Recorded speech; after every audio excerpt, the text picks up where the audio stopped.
literally this long, or for 2 cups. For sisters.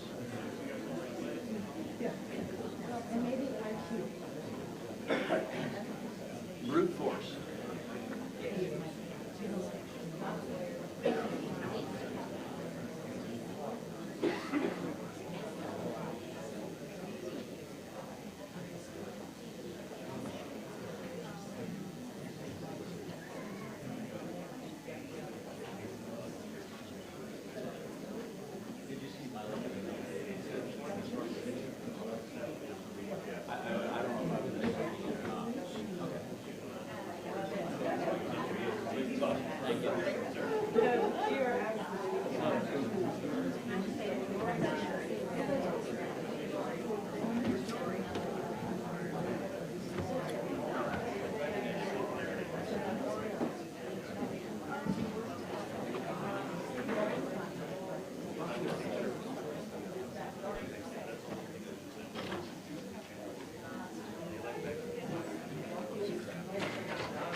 The House Committee on Public Education will come to order, and the clerk will call the roll. Chairman Buckley. Here. Vice Chair Bernal. Here.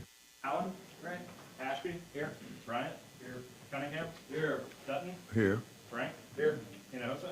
Here. Hunter. Here. Kerwin. Here. Leach. Here. Leo Wilson. Here. Schoolcraft. Here. Talarico. Here. We have a quorum.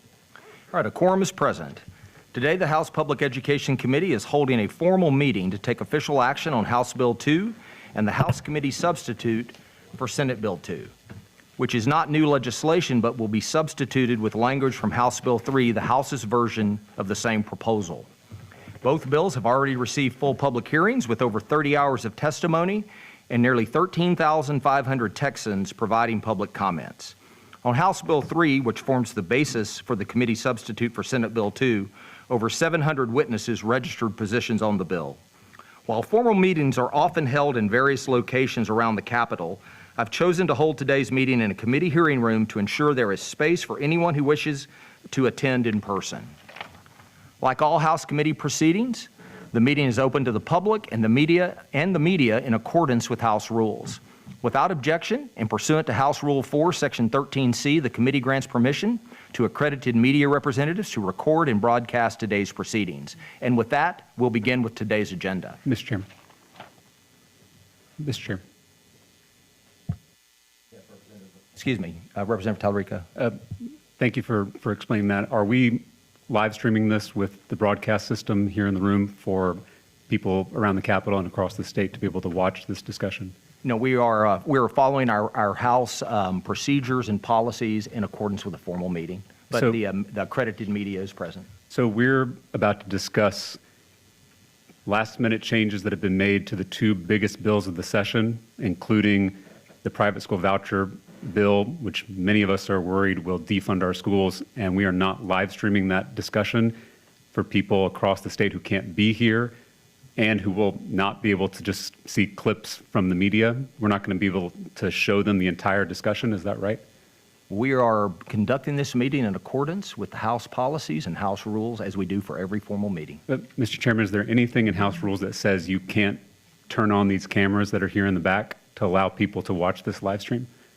We're conducting this meeting in accordance with our House rules, and we have even gone an extra step. We are having this in a committee hearing room, and we have invited a credentialed, accredited media to be here today. And as you can see, there is I believe they refer to that as a gaggle. There's a gaggle of them in the back. Mr. Chairman, these cameras are going to be able to show clips if they get into the local news, but I think our constituents from all over the state, especially constituents who can't drive in to be here in the middle of the workday, they should be able to see the entire discussion that their public officials are having on the two biggest bills of the session, two bills that will change public education in this state forever. Why are we not just turning on these cameras? Because we're acting within House policies and the House rules today. But you just And said when there's nothing in the House rules that prevent us from turning on these cameras. There is, again, we are conducting this hearing in accordance with House rules and House policies. Is there anything in House rules that prevents us from turning on the live stream? It is against the House policy. It's against House policy to turn on the live stream? Yeah, absolutely. We are following in accordance with the policy of the Texas House. And, you know, this is, you mentioned clips. I don't understand what is a clip? Meaning these news outlets, yeah. these news outlets have limited time to cover all the stories in their community. At best, they're going to show a few clips from this hearing, but our constituents deserve to see the entire discussion. We're all public officials. We work for our constituents, and they're not able to watch this. My folks back home are working, and if they're going to see what's happening, they need the live stream on. Well, And there's nothing in the House rules, I've already checked, Mr. Chairman, that prevents us from turning on the live stream. And I spoke about this in private with you yesterday, so I'm not bringing this to the dais without having gone through the steps. I would not do that to you. But I'm just very concerned that we're about to discuss last-minute changes to these multi-billion-dollar bills that will change public education forever, and we are not allowing our constituents to watch the discussion. Well, let's keep in mind that what we're doing today is simply taking up the changes made to the bills that received hours and hours of testimony. One hearing went 21 and a half hours, another probably 14, where we heard from hundreds of Texans, both in person, virtually, or through submissions. And so, you know, that is not the day. You know what a formal meeting is to take up pending business. We are taking up pending business in accordance with our House rules and House policy. And we've even gone the extra step. You know, this committee hearing was supposed to, this formal meeting was supposed to take place 2 days ago. And upon the urging of my colleagues, including yourself, because of the fact that we did not have all the data that we wanted in terms of the output of House Bill 2, we delayed this hearing today in much respect for members of this committee. And so today we're going to take up pending business. And as we always do, we're going to do it in the formal setting, as you will do. I would argue many times between now and sine die. But, Mr. Chairman, and so, except with the exception is we have media lined up across the back of this room, and they are here, and there are members of the audience that are participating as well. I'm sure with their accredited media credentials, and we're happy people are here. And we're going to talk about this amongst the committee because that's the state of the process we're in. And one more thing, from here, these bills will go to the House floor, where there will be another robust debate, and there will be amendments considered and amendments adopted and amendments voted down, and we will produce the best work product as is our job. Mr. Chairman, you mentioned the hearings. We had 700 Texans who showed up here to testify on the voucher bill. We had 12,000 Texans submit written testimony overwhelmingly against the bill, but there have been changes made to that bill as well as House Bill 2 since then. We're about to discuss those changes here on the dais. This is my fourth session, same as you, we're classmates. I've done many formal meetings. Usually a formal meeting is just to vote out a bill. Oftentimes we have to have those formal meetings on the floor of the House or in another room because there's no chamber available, but that's not the case here. We're in our official chamber. We're doing more than just voting. We're going to be having a robust discussion about major changes, and we're not turning on the live stream. So I just think it's disingenuous to say that we're going by typical House rules or typical House procedure, because this is not typical. And I won't belabor the point. I just want to say that there are a lot of people across this state who have suspicions about this bill, suspicions about its motivations, suspicions about the money behind it, suspicions about the tactics used to pass it, and this does not help. Chairman Frank. I think calling disingenuous, which I feel like is what you just said, that this is disingenuous. These are not, informal meetings are not held with the live stream. And to say it's disingenuous of the chairman, I think is disingenuous. Mr. Chairman. All right.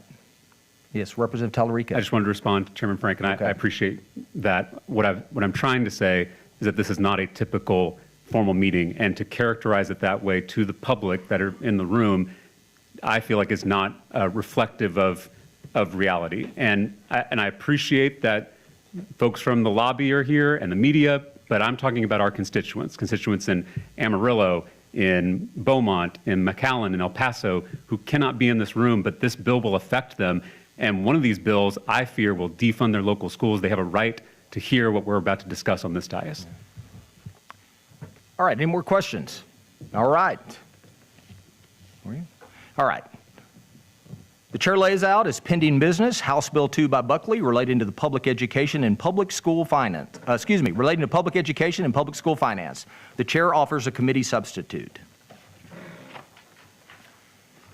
Members, first I want to thank you all for your help with House Bill 2. Since the layout on March the 4th, the dialogue between members on this dais has been productive. And I believe that the testimony that we heard with 2 days of hearings, where we took a day to bring in experts and invited testimony, was productive. And then we spent an entire day on public testimony on March the 6th to hear from citizens across the state of Texas. And many of the things that were heard in that testimony are now included in that committee substitute. Many of the things brought to me as concerns by members of this committee are in the committee substitute. And when, at the last moment, when we were trying to get it right and trying to make sure that we had the impact that we needed for our public schools, and I could not deliver the runs in a manner that I felt was fair to members to look them over, I postponed the committee hearing. And so that's why we're here today. And I appreciate first of all, your willingness to postpone the hearing and to continue to do the good work that we do. But most especially, I want to thank Vice Chair Bernal and his team. We've spent hours together talking about ways, and these are words coined by my good friend, Vice Chairman Bernal. And it was basically Buckley, and this was as filed, Buckley House Bill 2 does a lot of good, but we need to make sure that we keep this about the classroom. And so today, that is our effort. And my commitment to each and every one of you is for you to understand that today is just another step in the long process of what it takes to pass a historic funding bill for public education. Many of you on this dais have participated in that in the past, and you understand the fact that it's a complicated system that often picks winners and losers. And as we look at the data and we think about the language in the bill, we want to make sure that we take care of our school districts across the state, from the coast to the Panhandle, from the Sabine River to El Paso. That is our audience, and that's who we are. That's who we're working for. I'm also proud to have our Vice Chairman as a joint author on this bill. And I told him that is my commitment, that we will continue to work together to make sure to get this right. Today, I'd like to highlight some of the changes you'll see in the committee substitute for House Bill 2. Members, this bill still represents nearly $8 billion of funding for our public schools. Again, this is more money for the Texas public schools than any other prior piece of legislation, and this is a landmark funding for Texas schools. First, one of our big concerns from both the invited testimony and our public hearing was the basic allotment. This bill has increased the basic allotment that in the filed version increased by $220 to $395 for the basic allotment is $6,555. And it includes an ongoing increase in the BA every biennium that ties it to the growth in statewide property values, through the golden penny yield. Another important point to understand that in that testimony, tying the BA to some sort of inflationary adjustment was heard loud and clear. This means we'll have more predictable increases in the basic allotment, and we'll fund all districts equally this way and further reduce recapture for those districts that are impacted by that process. The basic allotment is the most fair and equitable way to drive dollars where they need to be, and that is in the classroom. The committee sub also modifies existing statutes, prioritize increases from the BA to go towards salary increases for our teachers. And I want to especially thank Vice Chairman Bernal that recognized another key point from testimony is that too often those dollars go to starting teacher pay, where teachers with experience of 5 years and 10 years or so, as they go up the ladder, if you will, there is no ladder. This bill prioritizes teachers with 5 or more years of experience and 10 or more years of experience, with the desire to keep the best teachers in our classrooms. The bill also includes a formula transition grant, as current law says, to make sure that no district receives less than $200 increase per student. Now, let me be perfectly clear.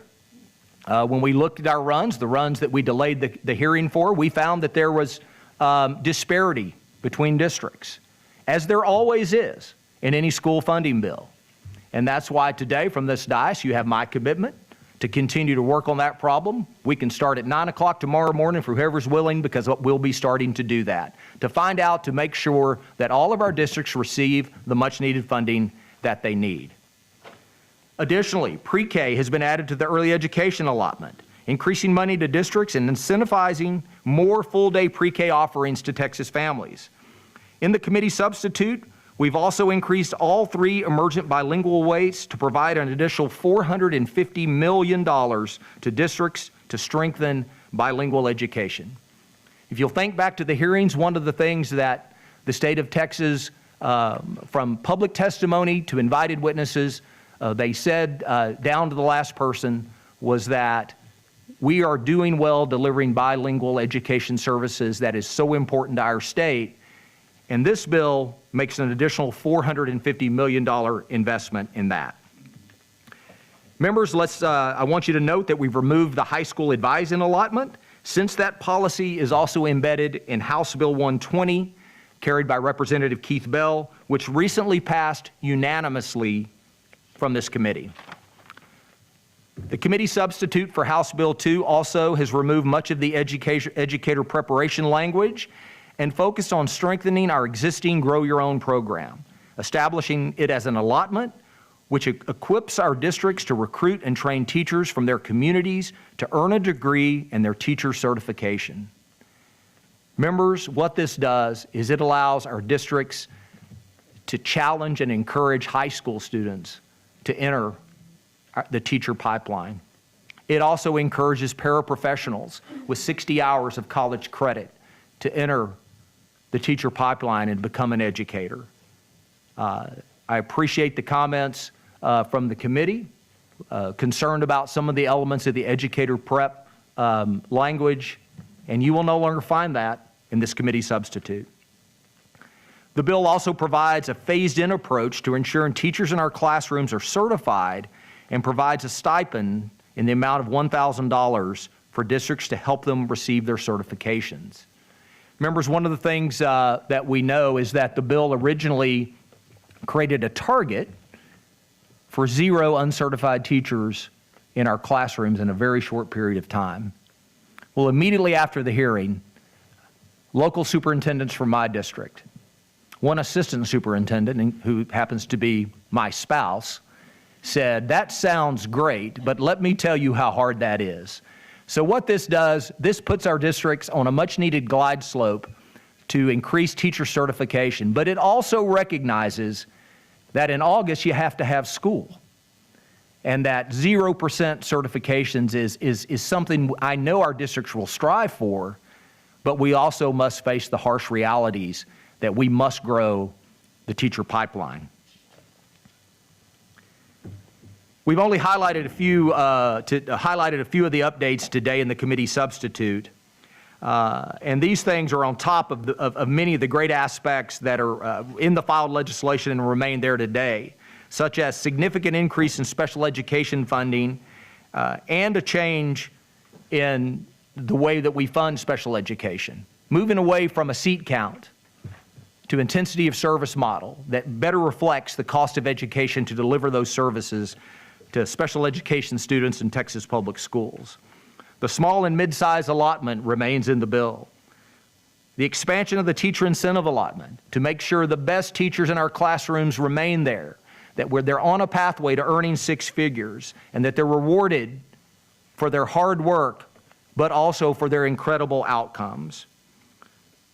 Significant investments, $880 million of additional investments in compensatory education to help target those most at risk that literally are scattered across the state of Texas in significant numbers in nearly every school district. Property value study grants to make sure that when the local CAD and the comptroller are having disagreements about property values, that our school districts don't take it all on the chin and lose hundreds of thousands to millions of dollars in funding and something that they have zero control over. It remains in the bill. Regional insurance support to support those districts who have seen insurance costs increase by the thousands of percents, taking dollars directly from the classroom simply to pay the premiums. And there's more in this bill. Members, I want to thank you again for all your help with this legislation, but I also want to ask for your help as we move forward over the next several days. The committee substitute for House Bill 2 represents a strategic, student-centered investment in public education. It provides teacher support and a substantial investment in special education, all while ensuring district flexibility. I look forward to working with all of you to ensure that this bill and other House priority funding bills, such as House Bill 120, House Bill 123, and House Bill 124, move forward through the Texas House and deliver the necessary resources to our students and our schools. And before I open up to questions, I'd like to recognize Vice Chairman Bernal for any comments he may have on the committee substitute for House Bill 2. Thank you, Chairman. This is why I'm here. Like, this is why I came to the building, is to do this work. Everything else is important, but for me, everything else is everything else. And so, having done this before, one, I want to thank the chairman and the committee, because I think we've seen the way that the bill has evolved based on the things that we've heard from public testimony, from the people that we care about in the public education space. We can see that the bill has evolved, and I think there's still an opportunity to do that. And that's the part I want to talk about the most, which is we're at a moment now where we're better, but between now and the floor, there's still opportunity to do a lot of work. I fully recognize, and I mean this in the most respectful way, that there's still work to do, that there are still some things that we have to resolve or fix. There are districts, including some of my own, that when you look at them, there's something that needs to be smoothed over, fixed, resolved. And I have no doubt that we can do that. I really appreciate the chairman's offer to sort of open up the office 9 o'clock Friday or Monday and start working together on those pieces. And my preference is that we get it done early so that the time between then and the floor is just getting the basic pieces, but we can go through everyone's districts and get it right. In every big bill, there are going to be pieces that you're not always thrilled about. I get that. But I think the good pieces, the big pieces here are really significant. And for the parts that need work, I think I really believe that we can get to them and make them what they're supposed to be. And I'm going to give you an example. I'm going to shoot my shot right now with all you guys. As an example of what can happen between now and the floor, something that I've been looking at, I've talked to the chairman about it, no commitments, but I want to give you an example of the things that can happen if we keep working. So for those of you who may not know, Texas currently funds pre-K at a half day, right? Every other student, K to 12, gets a full day amount of money, but pre-K gets a half day. And we've talked a long time since I've been here, and this is my 6th session. We've talked about getting ourselves to full day pre-K, and for whatever reason or a variety of reasons, we haven't done it. So put that here. The comp ed weight increase is 0.005. Okay, it adds up to about 880 million. Sounds like a lot. It is a lot. In the grand scheme of things throughout the state, that comes out to about $32 a kid. And that $32 at any given campus, even the ones that I went to in San Antonio, doesn't do really as much as we'd like it to do. However, if you take the 880 that comp ed generates, you take the pre-K being added to the early ed allotment, that's 110 million, and you take the full day pre-K partnerships, and you put that money together, all of a sudden, you have the dollar amount needed to fund pre-K at a full day, right? So maybe I might, on the floor, after talking with everybody, offer an amendment that takes these dollar amounts, puts them together, and puts Texas in a position to fund full day pre-K. That is the kind of work I think still is available and remains between now and then. And this is on top of making sure that everyone's districts are either winners or big winners. I am hopeful enough to believe that that is what we're doing, and that we're doing it all in good faith. And that's a standard that I'm going to hold myself to, and a standard I'm going to hold everyone else on the dais to as well. And I look forward to it, because as hard as it is, as challenging as it is, I love this. So I just can't wait to keep working. Thank you, Chairman. Thank you, Vice Chair. All right, members, I'll be happy to answer any questions. Mr. Bryant.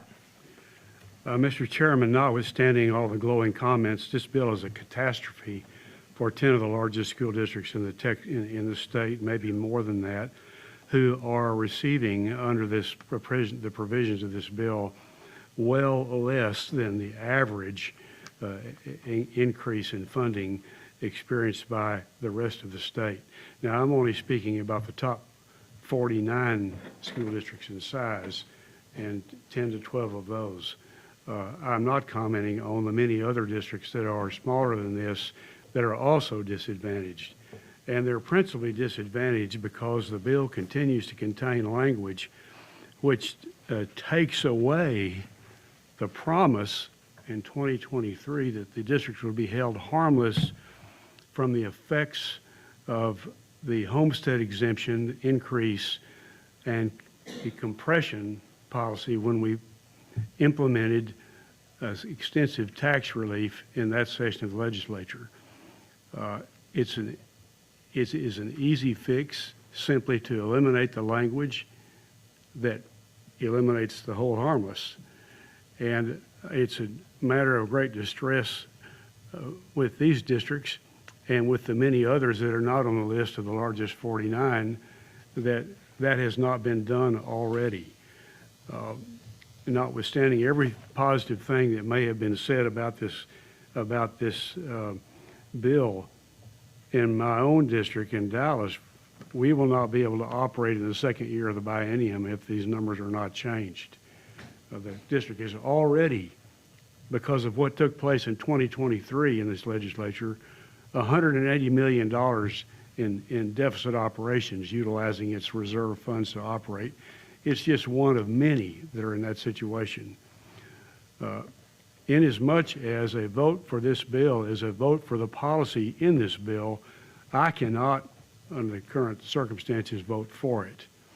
If the chairman has any specific assurances to make with regard to this, I think it would be beneficial if we heard those.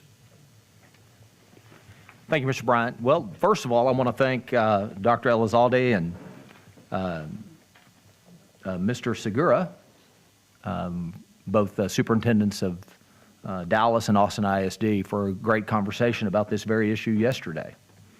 And appreciate to have about an hour and 15-minute conversation with those school leaders to talk about their concerns about the bill. And we had a great discussion about the hold harmless provisions. I believe that Dallas is held harmless to the tune of about 80 million, and Austin to the tune of about 20 million. And I think if that's what you look at, if you look at the data, and you have my commitment to make sure we find a fit. You know, we have a $200 funding floor. I have a district in my district that is not a Dallas or an Austin. As a matter of fact, it has about 2,000 kids, and it joins them in what I'd say less than enthusiastic increases. And so what we've learned, I believe, is that when you pull one string in the school finance system, it unravels something else. And our job over the next several days will be how to sew that together in a manner that continues to lift those that did not receive the increase that we expected. This is not anything aberrant or abnormal in a school finance bill. I remember 2019 seeing some run. I was just a freshman member and being completely underwhelmed. But I do know at the end of the process, it was historic for my school districts. And so you have my commitment to work with every member on this dais to begin to sew that back together so that we get it right. And I appreciate the real in-depth conversation with those leaders from Austin and Dallas, and we will continue to have that, and we will we'll set the time up, and we need to start working at least Monday morning at 9 o'clock. Mr. Bryant? Well, why are we voting a bill out that is so significantly flawed for, I was just eyeballing it, yes, more than 1 million of our 5.5 million students? Why wouldn't we wait and fix it? This is a committee. The purpose of a committee is to write a bill that we can all see out in the open, offer amendments and so forth. Why wouldn't we do it here in the committee? Why are we being asked to vote this bill out today with such an enormous flaw in it? Well, I would say that you have to look at the process, you know, as it is that we know that there is a timeline where we need to be able to have, meaningful discussions on this. The bill needs to get to the floor, and my commitment is to have the bill right when we get it to the floor. You know, my desire was, which is impossible, and let's just keep this real clear, that when we looked at the runs, the runs that got to you late, the ones that I delayed the hearing by 2 days for, you know, when we started having other folks that do school finance chime in, there is no one that agrees what the outcome is. But our gold standard is the LBB. That is who we'll make our decisions on. You know, other, very smart people, some folks that are in this room right now, have chimed in with districts, and their runs don't match what LBB said. And so, I mean, I think that's the issue with this, is that, you kick the can, you kick the can, you kick the can, you kick the can, and you run out of time. We have had good faith discussions over the last several weeks to get this bill right. These are complicated bills. We will vote on this bill today, and we will, I believe with the support of this committee, begin work to get it right and get it to the floor here when it's ready to go. Well, what is get it right? What do you mean by that? What result are you promising to obtain between now and the time the bill gets to the floor, if it's voted out? My commitment is to work to make sure that we are, that districts feel like and understand that the investments headed their way can be meaningful to them. And that depends who you ask. You know, the conversation with Dallas was very different than the conversation with Austin of what they think perfection looks like. So there's two districts in the same boat, Mr. Bryant, that don't really agree on what that ought to be because our districts are so unique. And so, I think if you want to make perfection be the enemy of the good, and if you think we can sit on this dais and talk this thing, I will tell you what we need to do is we need to pass the bill out of this committee, and we need to get it right so we can get it to the floor and then let the Texas House weigh in on this. Because our constituency is obviously our school districts, but more so, it is our 135 colleagues as well, and the impact it has on their district, sir. Well, but I ask, what specifically or is it you're going to do between now and the floor that addresses this problem? I didn't hear the answer to that. The answer to that is we know we have some districts. I know in my district and in your district and in Representative Hinahouse's and Chairman Leach's district and really across this dais and Chairman Dutton's district, where we felt like that when you're making this type of investment, that we didn't get the increase in the per student funding that we expected. And my goal is to improve that to where we can make it more fair for districts to make sure they're getting the resources that they need. Then why are we being asked to vote it out of committee before that happens? Because the bill is before us in a manner that the process of the school finance system, to understand when you pull a thread and I pull a thread, that it doesn't drive Vice Chair Bernal in the ditch. And so that's what we need to do. We need to get the baseline set, which we have here in this bill, and then we need to continue to work on that, and we will have, my intent is to have a perfecting amendment that will speak to these issues that you bring up today and what others bring up today. Because what I need to have is I need to have a commitment from this committee that we agree in the process of what we're doing. We may not agree with every outcome. I have several districts in my House district, and some of which did very, very well. I have a similar district that has nearly the same demographics and metrics that didn't. We're going to get to the bottom of that. We'll get to the bottom of the Dallas problem and the Austin problem and the Allen problem. I mean, that's my commitment. But the process here today, before us today is pending business, and we will vote this bill today, and we'll start work on it this afternoon if you like. Well, I've served in two different legislative bodies at two different levels, and nobody's ever asked me before to vote against the very people who sent me here.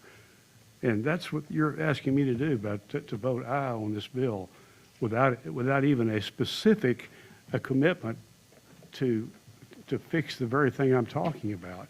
I'm not hearing that commitment except a general commitment. Well, to do better. let me do this. I'll put it this way. I'm committed to making sure that we get it right for our school districts. And your job is to advocate on behalf of your school districts, what I believe is nearly entirely, and I don't want to speak for you, I can't recall, but probably mainly Dallas. And then Representative Kerwin has her constituency of districts, and I have mine, and Talrico, and everyone else. And it is my job, and all of us together, to work to make sure as we pull the thread to help Dallas, that we don't impact someone else, and that we do so in a fair way. And that's my commitment to you, and that's what I intend to do. And I know the Vice Chair and I will begin to work, and everyone is welcome at the table, and we will continue the work. I think you can't, I hope you can recognize the difference in the bill as filed versus the bill presented before you today in the committee substitute. I think describing that any other way than significant change would not be accurate. You may not like necessarily, and the outcome may not be what you expected, nor was it what I expected in all cases, but it is a significantly different bill than what came before us before. And I expect with the bill we take to the floor, with the perfecting amendments and the great work of this committee, then we will have an entirely different product that comes off that floor. I appreciate it. Thank you. Thank you. Okay. Who's first? Representative Talrico. Thank you, Mr. Chairman. We're considering two bills today. This is the first of two. This is certainly the bill I like better than the second one. And I do want to acknowledge the work that you and Vice Chair Bernal have done to make this bill better. This bill is in a better spot. But I do want to echo Representative Bryant's point that it is hurting many of our districts that need a lot of help. And I do think this bill can be a good step forward. You know, heck, I would vote for a $1 increase for public education funding. But I want to be careful that we don't overpromise our constituents, because we said that this was a historic school funding bill, but our schools are in a historic hole. And this bill does not even catch us up to 2019 funding levels. And I think that's very important for everyone to understand, just so that we as a legislature are not overpromising what this bill does, even though there are many good aspects to it, and it is a step forward. But I asked every school district when we had public testimony if this bill would catch them up to 2019 funding levels, and each one of them said no. The basic allotment is the foundational part of the school finance formula. We heard testimony from every expert that said we needed an increase of about $1,400 per student in the basic allotment to catch us up to 2019 funding levels. Can you tell us what the current increase of the basic allotment is in this version of the bill? $395. And just in the spirit of discussion, I would suggest you take that argument about the basic allotment and talk to the folks that lead your schools, because that was not always what was relayed to me. And we do make significant investments in the basic allotment, and we also have a mechanism for inflationary increases every 2 years in the basic allotment. But some significant districts have been in my office to say, you know, that is not necessarily, I mean, that is a wonderful talking point, and it's wonderful to have the little meter where you fidget with the basic allotment and you watch the funding go up. But the reality is, when you do the runs, you know, here's what's interesting about the runs. If you increase the basic allotment $395, I bet everybody in here, if we had a little class, a little math class, we'd say, I bet funding probably goes up $395 per kid. Who would think that's probably right? Oh, you don't have to raise your hands. I perform. Well, the reality is, the way the system works, it doesn't. Okay? So you could put $1,000 in the basic allotment and still have a district that gains $200 a kid. That's the complexity we're dealing with. And so again, I appreciate the talking point. It's simple to do that. And I'm not accusing you to do that. I'm just saying the reason we have to move forward is because we have to wade into the weeds of that. And we have to put inputs in and get them out the other side to make sure that we solve the problems you want to solve. And we share that desire to do that. And that's why we need to move forward. So, I mean, that's what I have learned, digging into the school finance system, is that there is sort of the narrative that makes the Facebook, and then there is sort of the reality of what helps schools. And those two things can be very different. And that is what, that was literally shared with me by superintendents yesterday. Well, I just want to clarify, every district I represent has asked me to increase the basic allotment. Mm-hmm. And I believe every school finance expert who testified here during the public testimony said the basic allotment should be higher. But let's, even if we disagree on the importance of the basic allotment, does this bill catch our schools up to 2019 funding levels? After 6 years of rampant inflation, does this bill catch our schools up to 2019 funding levels? I think it does for some schools, if you look at the runs. Which schools are those?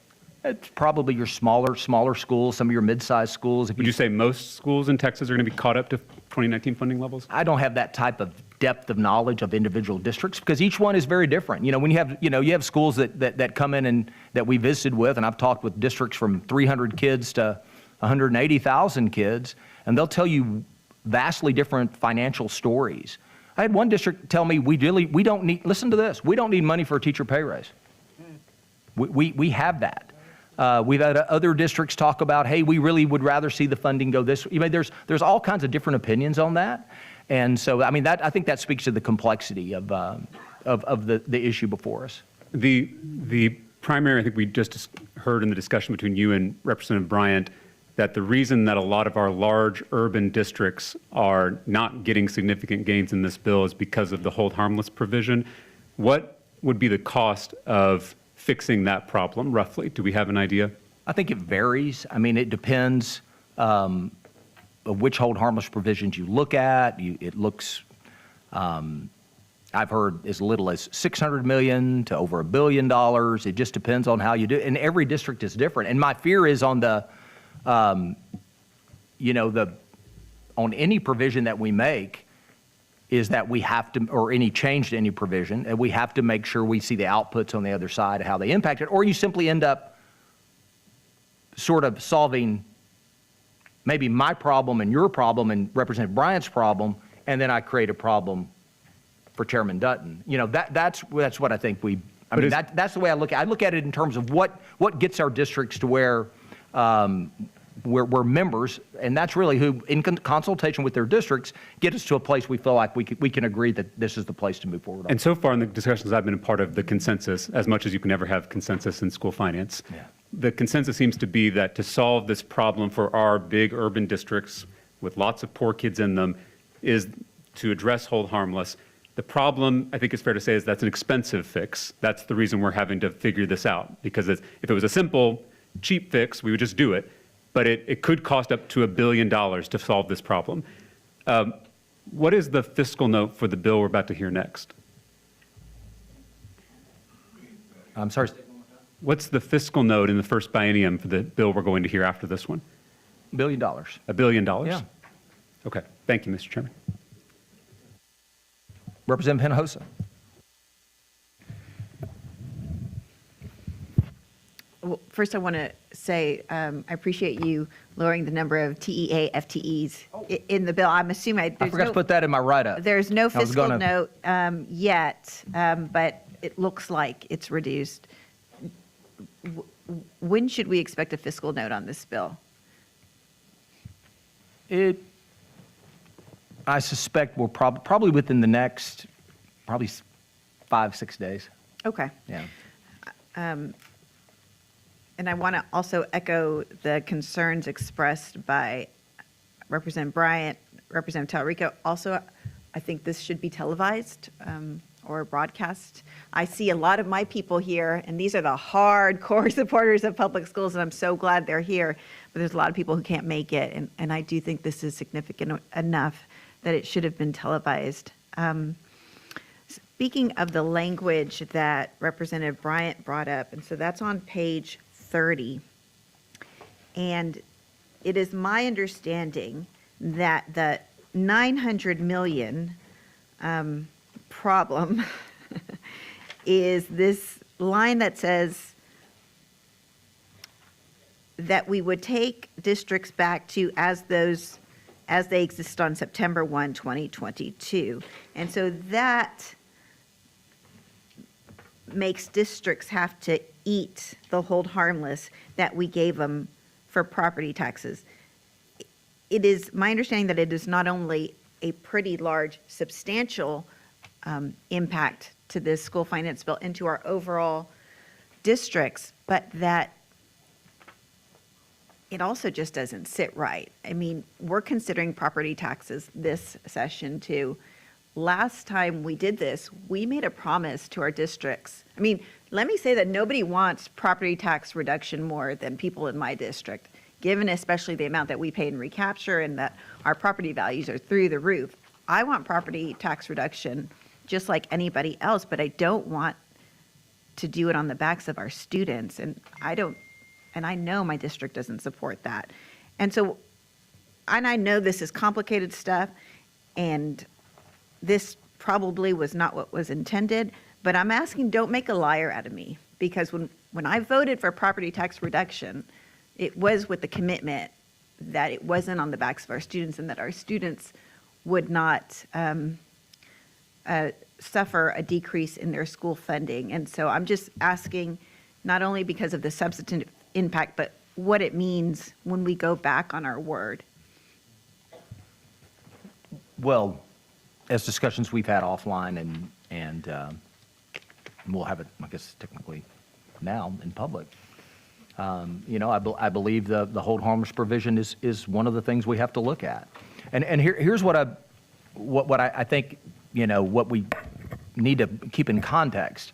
The hold harmless doesn't hold everyone the same. So what holds you harmless may harm me. And so that's sort of the theory, if you will, of the case, as you attorneys say, of why we we were working towards that, for more equitable funding to make certain. Now, the desire, be clear, nobody loses money in this bill, in no runs. There were no negative numbers, okay? It was simply that some, including some of my districts, did not reach that level that we were, that I was hoping. and I know from members on this dais we're hoping. And so that's one of the things we need to look at, and you have my commitment to do that as we look and model it to make sure. Again, I have to know what the output is. You need to know what the real output is, but by what we do. And that's what happens in my office or Bernal's office Monday at 9 or mine tomorrow afternoon or what have you. We'll begin to do that. You have my word. Well, I appreciate that. The fix to this hold harmless that was proposed for this version of the bill would phase out the hold harmless over, I think it's a couple of biennium. And the other challenge with that is while it may be more money now for districts, if that money goes away and we're obligated, our school districts are obligated to spend 40% of the increase on our teachers as pay raises, what do our districts do when that's not there, right? So that's another concern about the way this fix is proposed. Well, and remember that all this doesn't happen, it's not static. The issue is everything's dynamic. When you talk about harms, you have property growth increases. You've got, different student populations. One of the things that's created, I guess, disagreements in what the bill does in terms of the runs from the different, from LBB versus, the groups, the people that do this, in Texas and do it well, is sort of the assumptions and the data they use. Is it 23? Is it 24? Is it this or that? We're looking forward, looking backward. I mean, all that impacts it, and that's why I think that's what this committee, our gold standard is, what we will do is produce LBB runs because they kind of call they make the rules. And we had a great meeting a couple of mornings ago where we got folks that work on this in a room and said, okay, let's agree on what assumptions we're making so that we can begin to sort of galvanize, the outputs when we make these changes. And I think we'll have better information at that point and information that we can all, be more comfortable with for sure. And I'll echo this sentiment. I'm no expert at school finance, but it is always my understanding that an increase in the basic allotment is the rising tide that raises all ships. And so to the extent we want to do right by all students, I do think, I wonder whether if this language hadn't been put in to undo the hold harmless, whether we wouldn't have seen that play out with an increase in the basic allotment, which I want to also echo. I appreciate it going up from the last sub. I think we still need more money in it. Right. One other thing I want to address about this bill, and I promise I'm not a charter school hater. Y'all gave me a bigger boogeyman to fight these last couple of sessions, but I think the increase that they're getting in this bill is way out of whack. And I'll just give you an example. So when we have runs from a group called Moat Casey, right? That's who our school district hires to do this very complicated school finance calculation. And what we see when we look at the runs is that the teacher pay increase from the basic allotment increase of the 40% and the 75% that has to go to teachers, Austin ISD teachers are going to see about a $4,000 increase. KIPP teachers are going to see a $14,000 increase. I don't know how my school district can compete with that. And so I would ask, and by the way I read the bill, I don't know if they're going to spend that money on teacher pay raises because they're not obligated in the same way school districts are. But that's part of the largesse that charters are getting that I would ask that we look at in trying to balance everybody's interests and balance everybody's, what our districts are getting, because that does seem out of whack. All right. Thank you. I'm sorry, more questions? Oh, I'm sorry, Chairman Dutton. Thank you, Mr. Chairman. I want to thank you and Mr. Vice Chair Bernal for working on this. This is always a complicated issue. But one of the things that I want to follow up on, I think it's Mr. Tallarico who raised the issue of the biggest problem in the bill seems to be related to the whole harmless provision. Is that correct? It's the biggest problem for certain districts, I think. I mean, I don't know for sure that that's causing the problem. I don't know if it's district size, because I know that some of the problems that Representative Bryant, we share that same problem, and you've got a district that probably has, I don't know, 90,000 kids. I don't, you know. Oh, I'm sorry. I was saying 135,000, and one in my district has 2,000, but we got the output is the same per kid. So that could be the problem, but it's hard for me to square how that issue, you know what I mean, is impacting both districts the same, but it may very well be.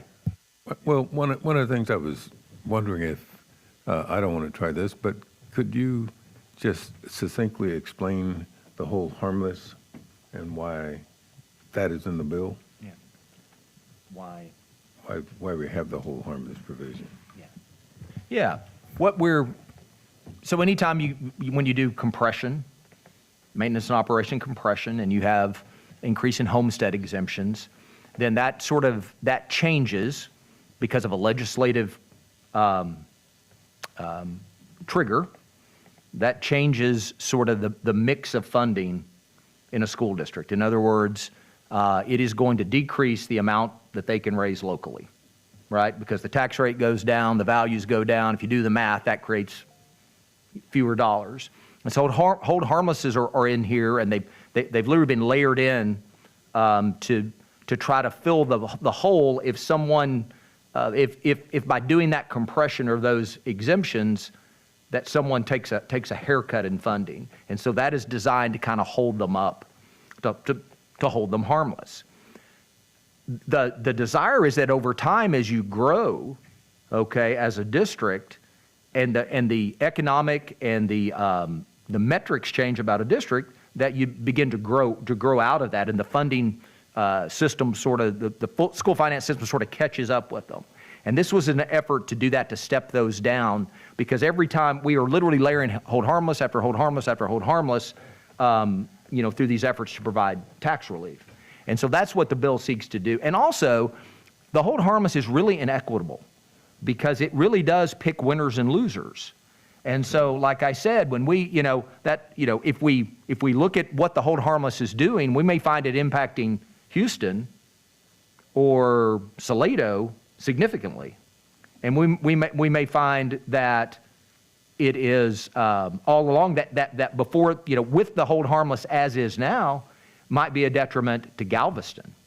It might be a detriment to Northside, and so that's the challenge of that. And that's why we need to get in and work it out and figure out what we can do to get the outcomes that we desire for our districts. Well, thank you for that explanation, Mr. Chairman. I asked that, because I think there are people, as I've had to explain it to people, they always have this wide eye, and they're trying to figure out, what are y'all talking about hold harmless, and why do you need to do that? Because for the largest school district, HSD, which has upwards of 90,000 students, I think the information we have is that the whole harmless provision is what causes a significant imbalance in the whole funding of House Bill 2. And I suspect that when trying to fix that, as you suggest, fixing it means that some districts are going to be losers and some districts are going to be winners, just by the nature of the whole harmless provision. And when we've done it in the past, that's always been at the top of the list, is how to minimize the losers and doing something about maximizing winners. And I hope, and I'm sure when you're developing this bill further, that will be at the top of the priority list I hope. Absolutely, yeah. You have my commitment to that, Chairman Dutton, and I've made that to other members on here. And you know, one of the things that I think we need to keep in mind that as a district, as we try to grow them out of hold harmless, that, you know, that is the process as all this is designed, to increase the state share as that happens, so that there's less need to hold them harmless. And so we will work on that, of what that really does, of what the impact of the dollars we're putting into the system will have on those districts to get that right. And let's keep in mind that the basic allotment automatically increases under this bill every 2 years, which is also a positive for the school finance system, just in terms of dollars, though it's not always dollar for dollar, as you'll find amongst many districts. Mr. Chairman? All right, thank you. Yeah, Representative Bryant, yes, sir. Oh, I'm sorry. Okay. I'd like to provide some clarification. This is not that complicated. In 2023, we passed property tax changes, which, but for the hold harmless language, would have cost our school districts money, because we compressed their tax rates, and we granted a much larger homestead exemption. Okay? And part of the bill then was to guarantee each district that if they lost because of that, the state would make up the difference. That's called hold harmless. We're going to make sure you're not harmed by the passage of the property tax reform bill. Your bill eliminates that protection. It's that simple. And it is not complex, because every district benefits from a hold harmless provision in the law that is being taken out. But let me finish. I'll let you finish. It's being removed by HB2, by this bill that we're speaking in glowing terms about. Why is that happening is the first question.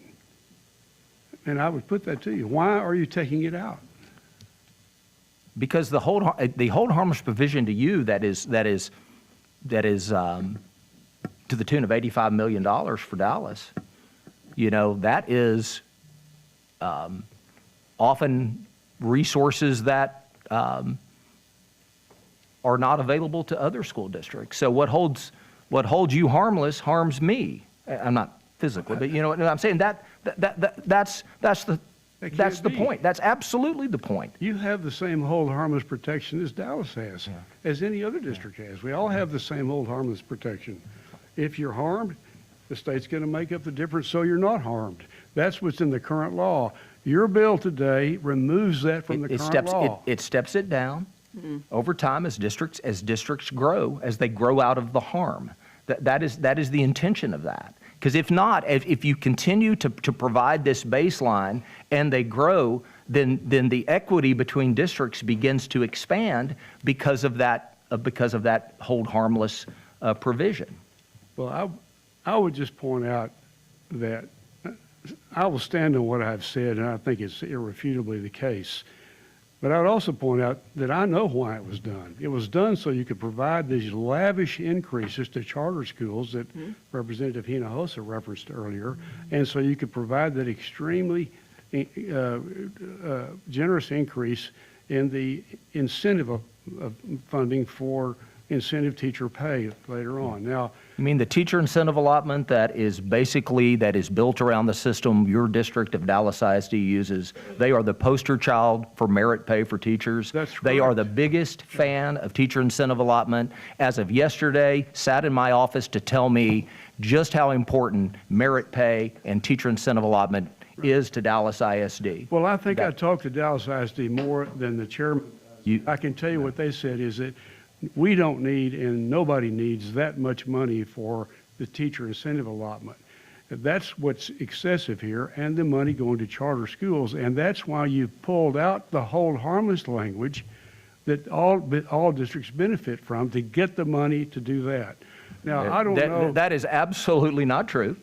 Well- The charter funding is built around the small and mid-size adjustment, and there was not an effort to say, let's do this so that we can get the hold harmless. Well, That is just not it's true. just curious that the $900 million we're talking about, it fits. It's curious. both. It's curious as you would argue against one of the greatest benefits of Dallas ISD, which is merit pay for their teachers and staff. Everybody in Dallas ISD participates. Well- This creates enhanced TIA so that everyone on a school campus can benefit from outstanding performance. Yeah, but it's. And I appreciate Dallas ISD, your home district, for their hard work over the years to be the model of teacher merit pay, and the teacher incentive allotment and the enhancements are good for Dallas.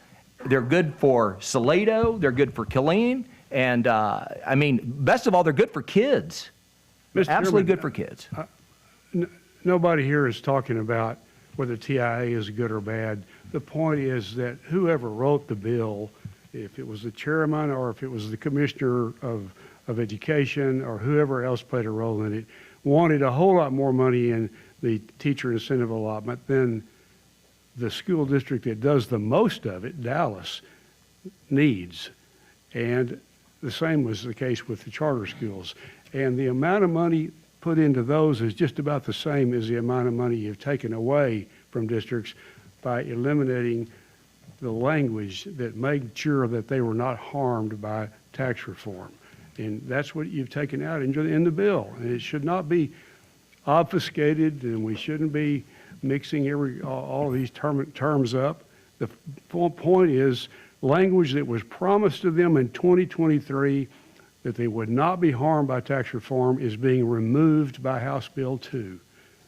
And that's the problem that these districts have that I've mentioned that are suffering so much. Well, my commitment to you is, again, will be that we will look at that and we'll look at the impact and to make sure that we get the types of results that impact our districts more fairly from top to bottom, from the biggest to the littlest. You have my word. Dr. Allen. Thank you. Thank you very much. Just for the record, I want to say that I too think this meeting should have been live streamed. What are we hiding? This is one of the biggest bills that we're going to pass this session between the two bills, and so I think the public should be made aware.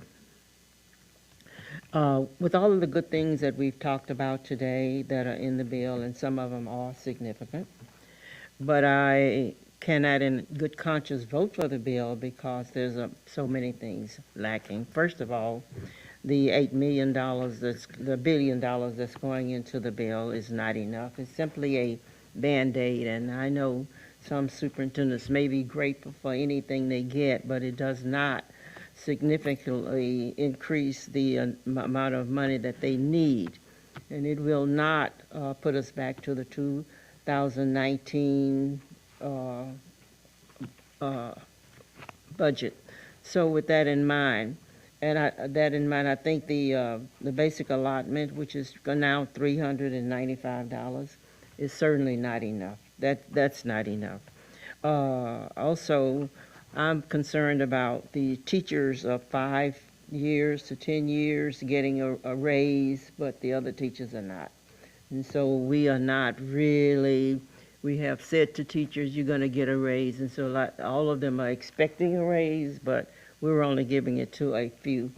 And because we're giving it to the 5 to 10, that does not attract new teachers to the profession. So I think we need to at some point think about that. And I know that it's expensive and costly, but it's something that needs to be done. I also would like to see like the pre-K, which is $200 million for all-day pre-K, that makes sure that we put that money in. I remember when we put $250 million in and then went back and took $250 million out. So I want to make sure that that does not happen again. I want to bring that to your attention. Okay, so with that in mind, and we don't have staff development money. We definitely need that. I know we have that incentive money to go into growing our own teachers. But that's if they're already in the system and they are aides or other positions in the school district, that we take those people and encourage them to become teachers and pay for their tuition or whatever they have to go through. And so, and again, let me talk about uncertified teachers. If you look at the numbers that come out of TEA for the success that the children have made this school year, you're looking at something like 40-some% of all the children passing the tests, okay? So we can see the harm that has done. And so with that uncertified teachers, we have lost generation of children already. We cannot afford to lose another generation, because this is harming our kids, and we must keep our kids in mind. Not only that, not only this generation, it will harm the next 5 generations before you can get teachers up to snuff and get all certified teachers back into the classroom. Those are some of my concerns, and so with that in mind, I will not be voting for the bill today. All right. Representative Schoolcraft. Mr. Chairman, does this bill still have in it the guarantee that every district will get at least $200 additional new money per student? Yes, sir. Okay, so when we discuss harm, it sounds to me like it's just a discussion on whether or not someone thinks they're getting enough new money. If they're being harmed if they don't get what they think they should get? Yes, sir. Okay, thank you. Okay. All right, members, any more questions? All right. Is there objection to the adoption of the committee substitute? Chair hears none. Substitute is adopted. The chair moves that House Bill 2 as substituted be reported favorably to the full House with the recommendation that it do pass and be printed, and the clerk will call the roll. Chairman Buckley? Aye. Vice Chair Bernal? Yes. Allen? No. Ashby? Aye. Bryant? No. Cunningham? Aye. Dutton? Aye. Frank? Aye. Hinojosa? Aye. Hunter? Yes. Kerwin? Aye. Leach? Aye. Leo Wilson? Aye. Schoolcraft? Aye. Talarico? Aye.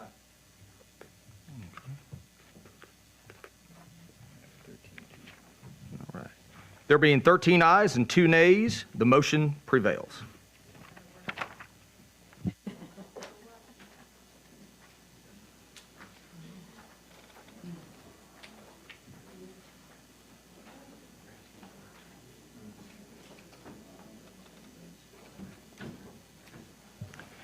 Chair lays out is, you say it's pending business? The chair lays out SB 2 by Creighton as the companion to HB 3 relating to the establishment of an education savings account program, which was previously heard and left pending. The chair offers a committee substitute. Members, the committee substitute for Senate Bill 2 contains the same ESA program structure outlined in House Bill 3 that we heard on March 11th for more than 21 hours. The committee substitute contains the following changes. The substitute establishes a $1 billion statutory expenditure cap on the ESA program for the first biennium, mirroring the $1 billion appropriation limit in the state budget. It limits the ESA funding for students eligible in Tier 4 to 20% of the program's total budget, and prioritizes students that were previously enrolled in public school over those already enrolled in private schools. This provision expires after the 26-27 school year. The substitute clarifies that students enrolled in private school must be tested in 3rd grade and above. The bill requires that a child may not participate in the program unless the child's parent establishes that the child is a citizen or national of the United States or was lawfully admitted into the United States. If an ESA student chooses to return to a public school during the school year, that student shall be excluded from the accountability system, and the receiving school district will be entitled to an additional 10% of state funding for the remainder of the school year. The committee substitute makes explicit that a participant cannot receive, withdraw cash, or reimbursement, and that a certified education assistance organization cannot charge a fee. Lastly, the bill clarifies that the amount appropriated for purposes of the program must be established by the legislative appropriations process, and it makes various changes suggested by the comptroller for program implementation. Okay, members, with that, are there any questions? Let me move to the next part.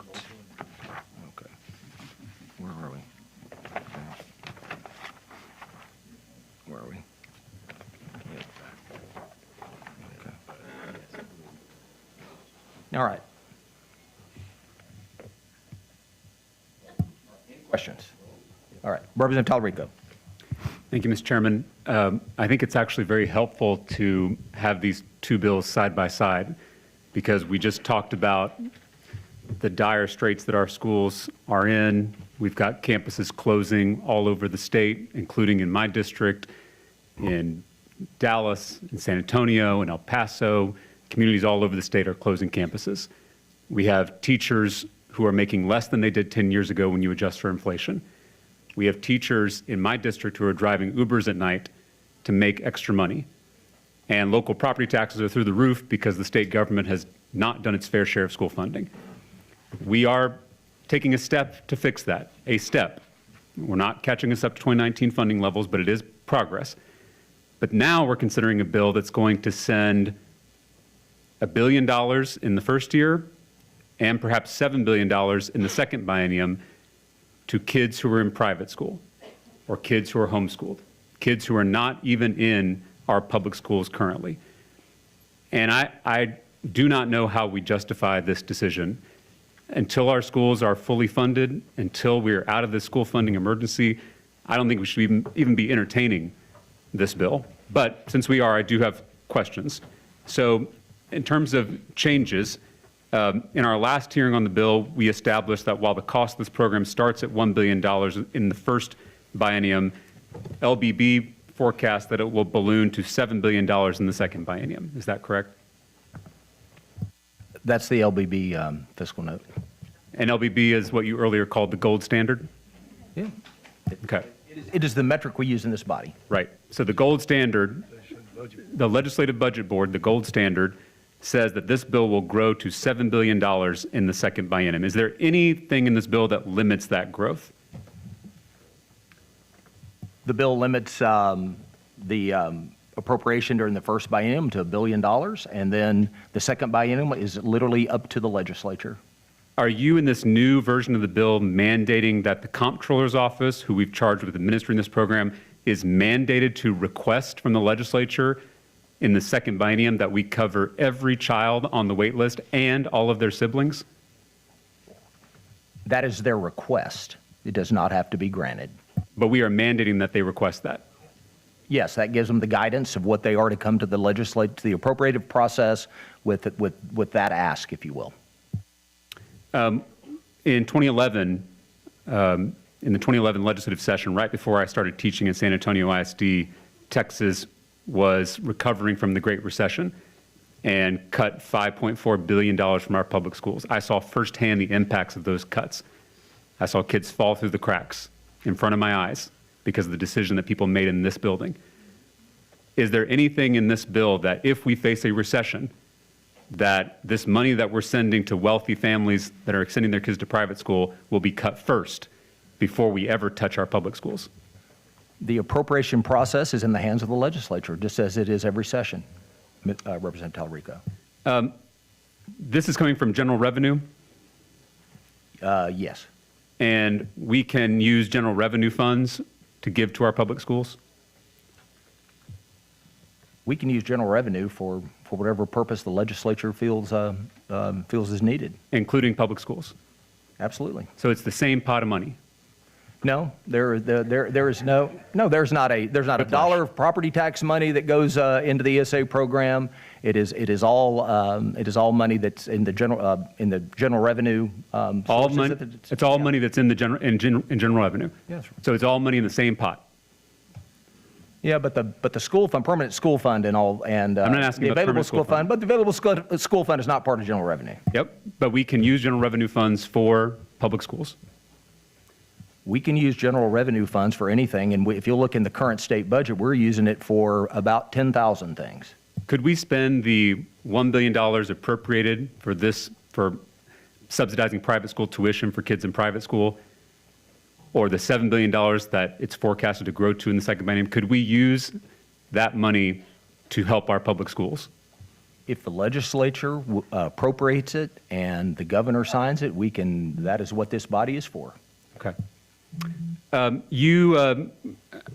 our conversations, you mentioned the concern that was brought up multiple times in the hearing on this bill that the money will go to wealthier families in the state. We talked about how in every state that's tried vouchers, the money is disproportionately helping wealthier families rather than low-income families, because wealthier families already have their kids in private school, and so they've cleared that first big hurdle.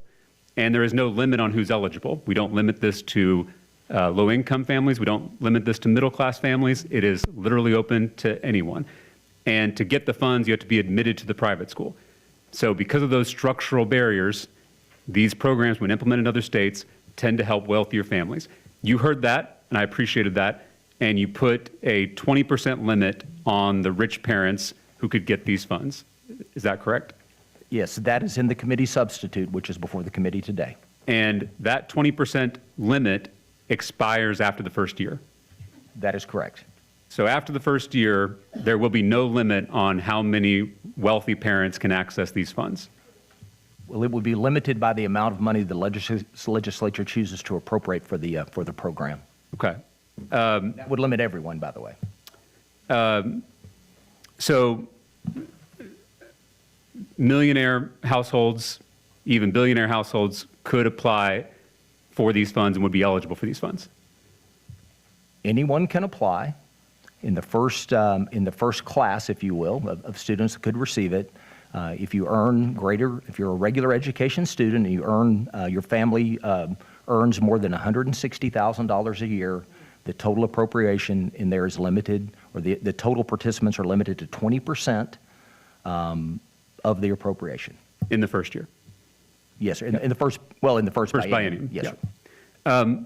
You've seen that Elon Musk has tweeted his support for this bill? I have not. He tweeted out that he wants the Texas legislature to pass this bill. Elon Musk is a Texas resident, so would he theoretically be eligible to apply for these funds? I'm guessing he's probably priority number 4. But he would be eligible. Yes. It was just announced that Elon has fathered his 14th child. I looked into this. 8 of them are under school age. Elon Musk is not in the committee substitute, but you can keep asking. So I just want to use this as a thought experiment. So let's say he gets a voucher for each of those 8 children. That's over $80,000 a year in taxpayer funds, more than what most teachers make. And so if he sent them to a private school from pre-K to senior year, that's a total of $1.2 million in taxpayer funds for Elon Musk, theoretically. Or it's, 15,000 to a working family in Killeen, Texas at Oak Creek who are struggling to keep their kids there who have special needs. I mean, anyone's eligible. And we could guarantee. We can use it, and with all respect, we can use extremes, and Elon Musk is an easy punching bag for lots of reasons. But the reality is that, in all seriousness, there are many families that either have kids in public school or those struggling with kids in private school right now that will benefit from this bill. Mr. Chairman, I'm being deadly serious. If we wanted to help that family in Killeen, we could limit this program to that family, to working class parents across the state, could we not? The legislature can do what we want to do. But sir, Mr. Chairman, you're the author of this bill. Yeah, You could limit it to middle class and working class families if you wanted to, but you are allowing, I know Elon Musk is a somewhat humorous example, but wealthy parents, whether they're whether they're the richest man in the world or whether they're just a family making over $500,000 a year, they have access to this program. So it is not limited to that family that you just mentioned, a working class family in Killeen. Well, Elon Musk could send his kids to public school as well. And as so many millionaires and billionaires do.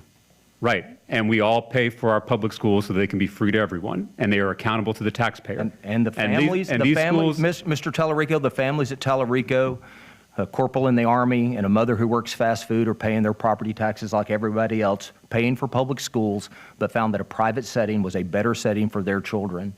And so the argument to me just falls flat that only people with kids in school are paying for public schools, and somehow if you're not, we all do that, and we all do it with the good in mind of that. So- My kids all went to public school. Mr. Chairman, I mean, and I continue to pay my property taxes with no kids in school. We all pay for our public highways, correct? Absolutely. Can I take from the tech stop budget to repave my driveway? I don't believe so. You're not authorized by law to do so. Right. The point is, some things we do together and some things we do on our own. No one is preventing a family from sending their kids to private school, Yes, their individual circumstance does sometimes, Mr. Tellerico. but no one here is making. Their circumstance, their financial circumstance, actually their address does that. But no one here address is- where they can live, Mr. Tellerico. Mr. Chairman, is That's what anyone here limits making it illegal for a family to send their child to a private school? I'm sorry? Is anyone here trying to make it illegal for a family to send their child to a private school? No, but what we're trying to do is to give parents more tools in their toolbox, because raising kids and educating kids is difficult. It's very complicated. And what it looks like for me, it may not look like the same way for you. It might look not the same way for Mr. Cunningham. I mean, this body cannot contemplate the circumstance that some children are placed. And this is just another option for parents. But Mr. Chairman, respectfully, if our goal was to help the families you just mentioned that are limited by income, we could do that in this bill. We could limit it to families who need extra help, but we're not doing that. And so then my concern is, when you look at Florida, 70% of the users of their voucher program were people who already had their kids in private school. In Arkansas, it was 95%.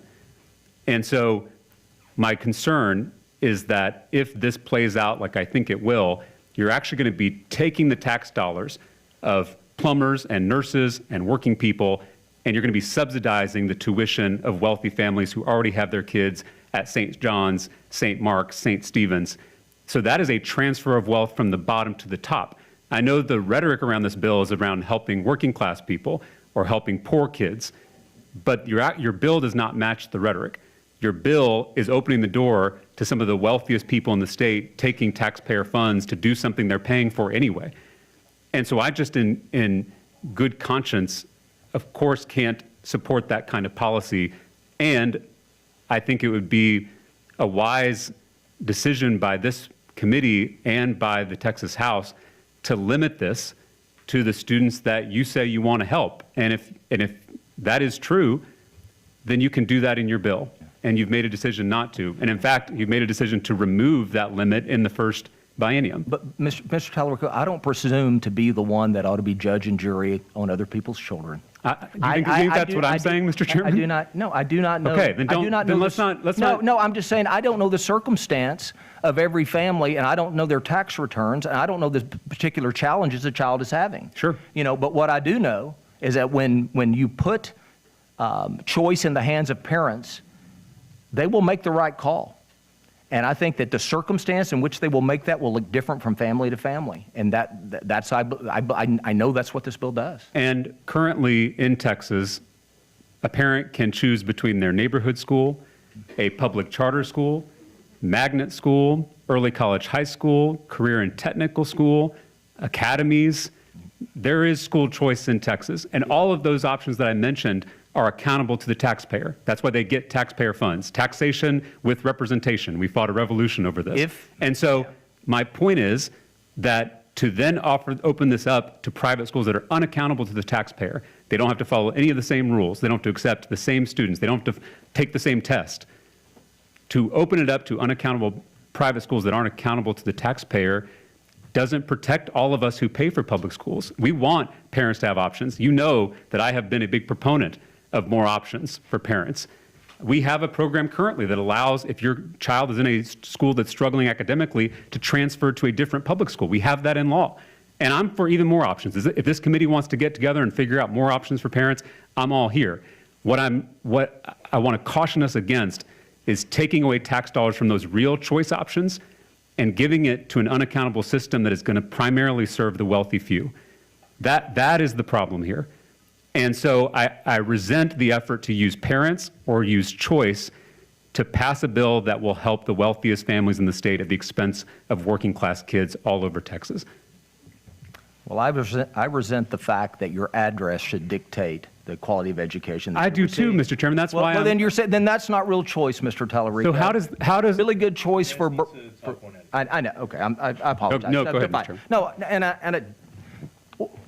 what I'm telling you is this, is we know, when we look at the outcomes that we see in our school districts across Texas, it's not difficult to know which districts are going to do well. But there are struggling parents in those districts. There are struggling parents in districts and from families that are certainly not as fortunate as you or I are in terms of our economic status.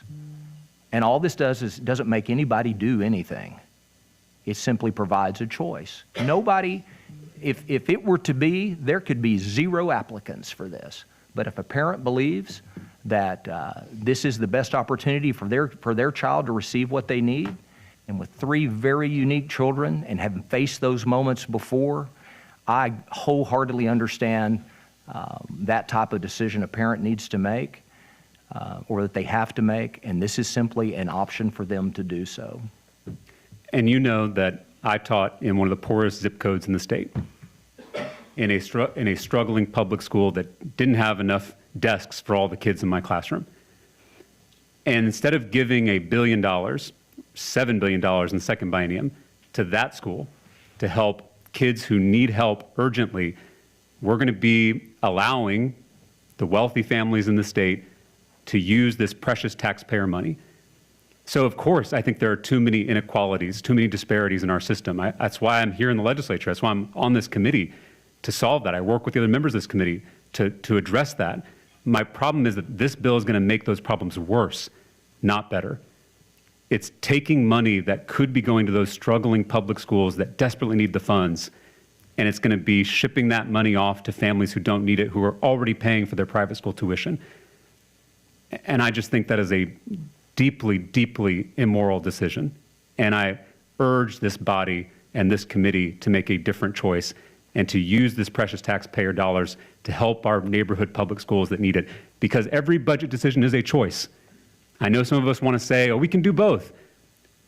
We have limited funds in this state. And if every dollar that we send to a family who's already got their kid in private school is a dollar that's not going to our public schools. And the bill we just heard, although it makes good progress, doesn't even catch our schools up to 2019 funding levels. Thank you, Mr. Chairman. Members, any more questions? Representative Hinojosa?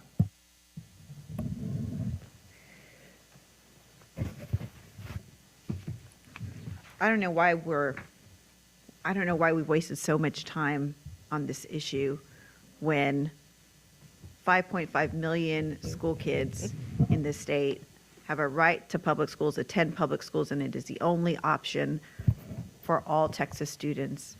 Our focus should be on investing in what is the right of every student in the state of Texas and not creating this lifeboat for people to leave the system, just a certain few, just a chosen few, when there's so much work to do in our ISDs. We heard from even the witnesses who were here in support of the voucher of no statewide program for a taxpayer-funded voucher where achievement improved. In fact, not for a statewide voucher, unless they could discriminate against the students who they accepted, which just should not be an option with public dollars. In fact, we heard that all of the studies show, and we heard from an expert here who used to be a proponent of vouchers, who said all of the studies show learning loss, catastrophic learning loss associated with vouchers on par with COVID. It's historic learning loss. This bill increases the demands on the taxpayer because they have to fund a whole now new lane of schools. And in fact, we are saying that after this next year cap expires, they could be on the hook for the private school tuition of every child currently in private school. And really, it's those kids who are most likely to get the voucher, because the first hurdle to overcome to get into the taxpayer-funded voucher program is to be accepted to the private school, right? So you can prioritize all you want. If a kid can't get in because they can't pay the rest of the tuition, because they have a disciplinary record, because they just are not the right fit, because they're not the right religion, because they are disabled, because this bill expands the opportunity to discriminate against our kids who need a special education and who are disabled. Ms. Inhofe, please address the committee substitute. Okay, well, this is all in the committee substitute. It increases recapture on my district, and I don't see a way we pass this bill and not make TRS actuarially unsound. And I will say, we asked to question Mr. Guthrie from the TRS about this bill, and we have not been given that opportunity. We have serious concerns and questions with the impact that this has on TRS at a time when we struggle to attract and retain quality teachers in our classroom. It scares me that this is going to make matters worse. And there's something in particular about this bill that I just think adds insult to injury. And it's on page 22.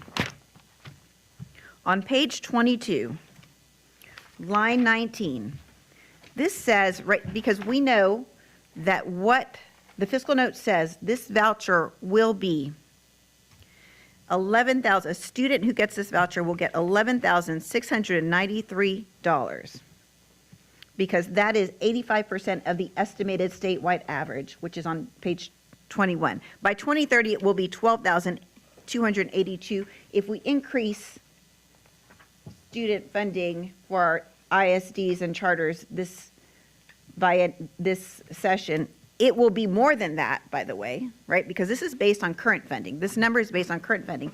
But this estimated statewide average includes the amount the state is required to contribute to the teacher retirement system of Texas.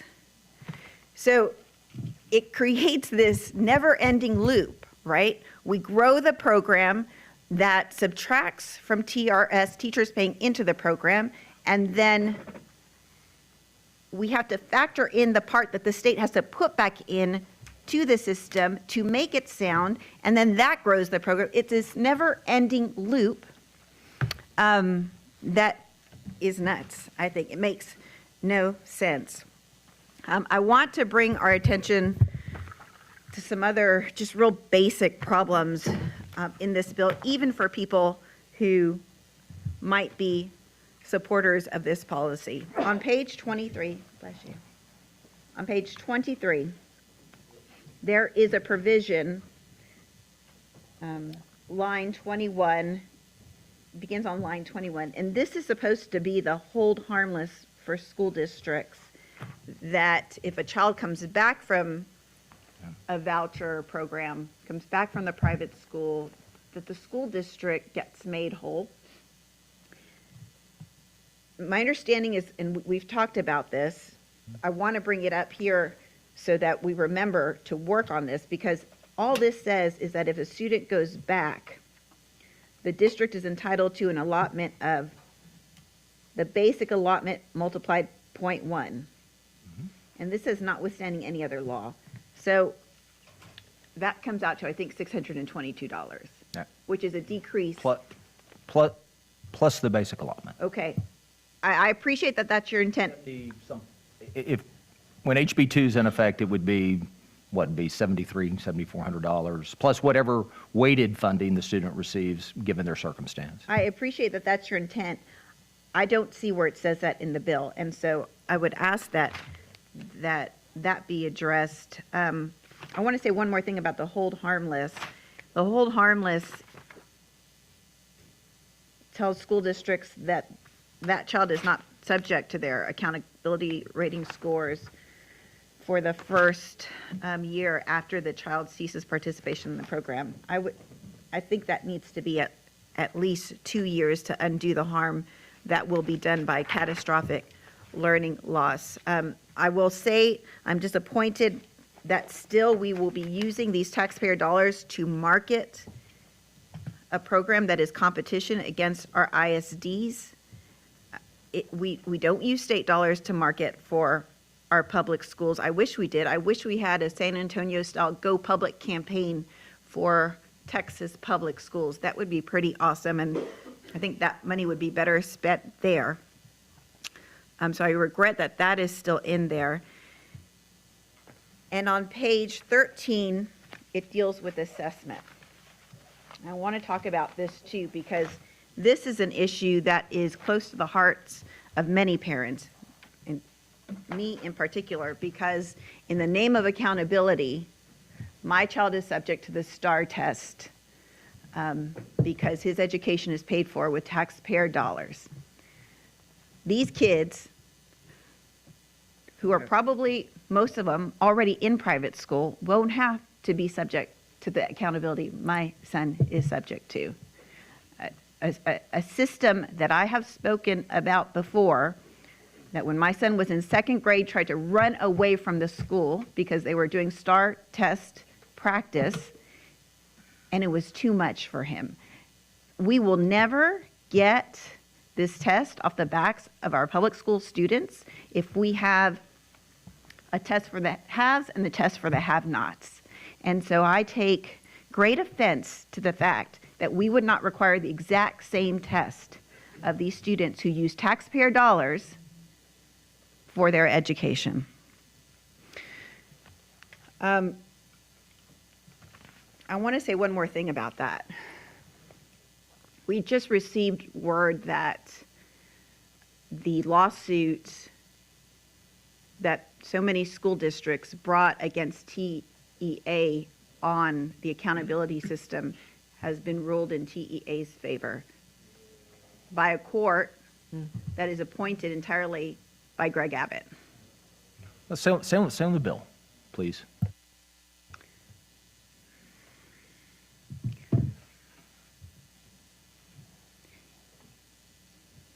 The system feels rigged, and we shouldn't be contributing to that. So I would ask that we look at how that is equitable for our students and do a better job there. There's another issue that I don't understand, and it seems like the bill is in contradiction of itself. On page 31,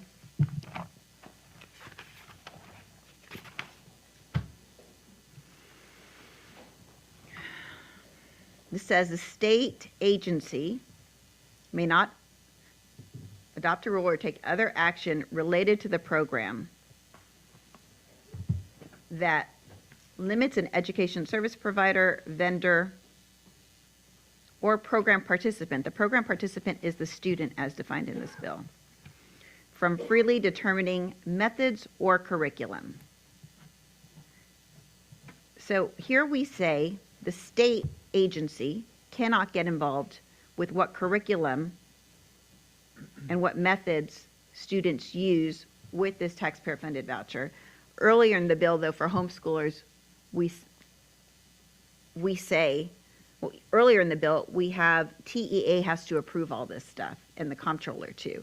So I would ask that we look at that. I know it's a big concern of the homeschoolers, of which I have many in my district, by the way, that there would be these kinds of strings attached. So I think that's inconsistent. I don't think that's true in the bill if the other part of the bill remains. And, you know, at a time, look, I ran for office. I ran for the Texas House also because of school funding. I was on the school board. I figured out, oh, guess what? Those money decisions of not having enough money to get made here. That's why my son's school is threatened for closure. We had a meeting in our school district last week talking about more school closures. And when you look at a bill that is projected to take billions and billions of more, billion this biennium that we could use on our public school students, and billions more in the future when our schools are so far behind and school districts are having to make tough decisions of closing schools, This just makes no sense. Thank you, Representative. I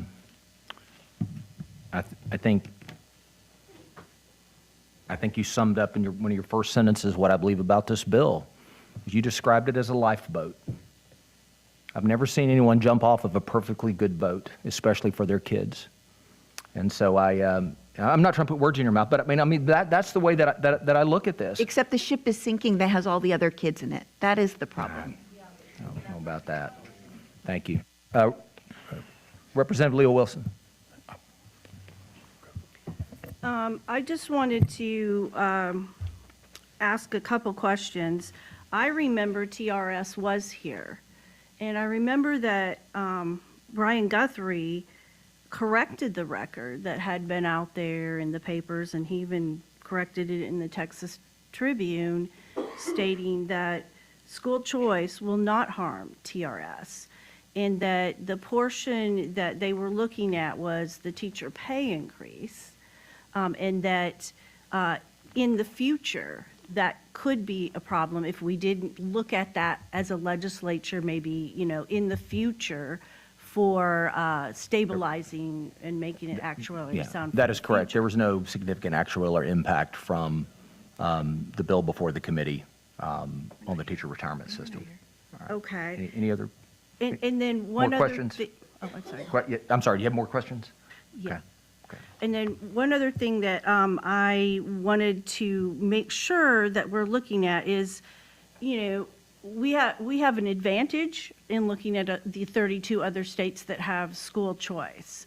And so when we're looking at that, I think it's important, Mr. Chairman, that we don't just look at programs for that first year program expansion and look at the income levels that are in that first year level expansion, because wouldn't you say that clearly parents that are already using some form of school choice have that information, and as that information spreads, it's important to look at the whole picture, not just a little narrow, here's who's in the program for first year expansion. And the reason I'm saying that is when you look at the whole scope of it, 82% of the Arizona ESA participants have an income less than $150,000 per year. So every year that those programs have grown in other states, that takes in more and more of those low-income students as they become more informed that there are options. Same thing with Indiana. 75% of those have families with less than 150. So I think it's important to look at the whole scope and not just a couple of programs on what happened during that first year of expansion. Don't you? Yeah. Again, yes, I think the bill speaks to that. That is the data as we have it across the country. And I do want every member to keep the commentary towards the committee sub that's before. This is a formal meeting about this bill, so let's keep it all directed towards that. Any more questions? I do have. Okay, just- about the committee sub. Mr. Chairman.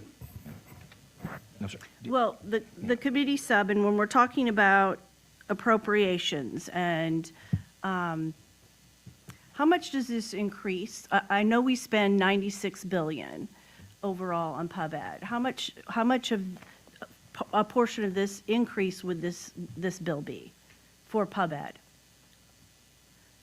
I'm sorry. So how I read this is. It's one, the bill spends $1 billion. Okay. So, I guess what I'm frustrated with is when we look at the general fund, as Mr. Tallarico was pointing out, we are appropriators and we have to look at the whole balance of things. So when I'm looking at that, every time you take something away from the grid, it takes away from maybe general fund dollars that you could spend in public ed. Every time you spend on something else, on TxDOT, you're taking money away from something you could spend on the grid. So I guess I get frustrated that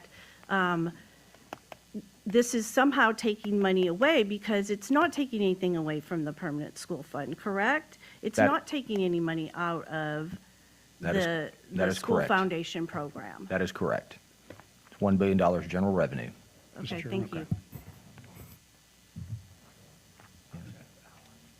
Okay, Chair recognizes Dr. Allen for a question. Thank you. This bill, this voucher bill, will eventually destroy public schools. I give it 10 years, 5 sessions from now. Once you open that box, many of these will pop up, and it will eventually destroy public schools. There are not enough private schools to absorb all the children that are in the public school system. There are not public schools out there with seats that are waiting for public schools children to come to occupy. So that simply means all of the children will not have an opportunity to go to a private school. But private schools do not have to take all of the children. Public schools must take everybody who comes to the door. You must take them in, and you must do the best you can to educate them. And so, with private public schools, right now, out there in the private schools, you'll see pop-up schools coming, and they are waiting on this voucher bill to pass. You're going to see all kind of pop-up schools, mom-and-pop schools, schools under the tree, schools everywhere. Dr. Allen, the bill Yes. requires that the schools be accredited, and that's a process, and it's in the bill. There will not be pop-up schools. Pop-up accredited schools. We have lots of pop-up accredited schools. Okay, let's go to those that are accredited now, if they're not pop-up under the tree. But if we go to, and I don't want to say that, schools that have tuition under $1,000 are now raising their tuition in anticipation of this bill passing, so that they can absorb the whole $10,000. That's happening, all right? And so that's another avenue for money coming out of public schools. Private schools are not accountable in terms, and you've heard that already, and I was trying not to say anything more, the same thing that Gina said, or that anyone else has said already. I'm just pointing out some things that really are going to harm public schools. And so, and with that in mind, nobody who is in public schools and you don't have transportation to get there into the public schools, you're not going to be able to go across town. You have 2 or 3 kids, you can't take them to different schools everywhere. And I know you're going to tell me about take a taxi bill and take a Uber and all of that kind of stuff, but there's no transportation for these kids. So it makes it really difficult. In other words, you see that this is really not for all children.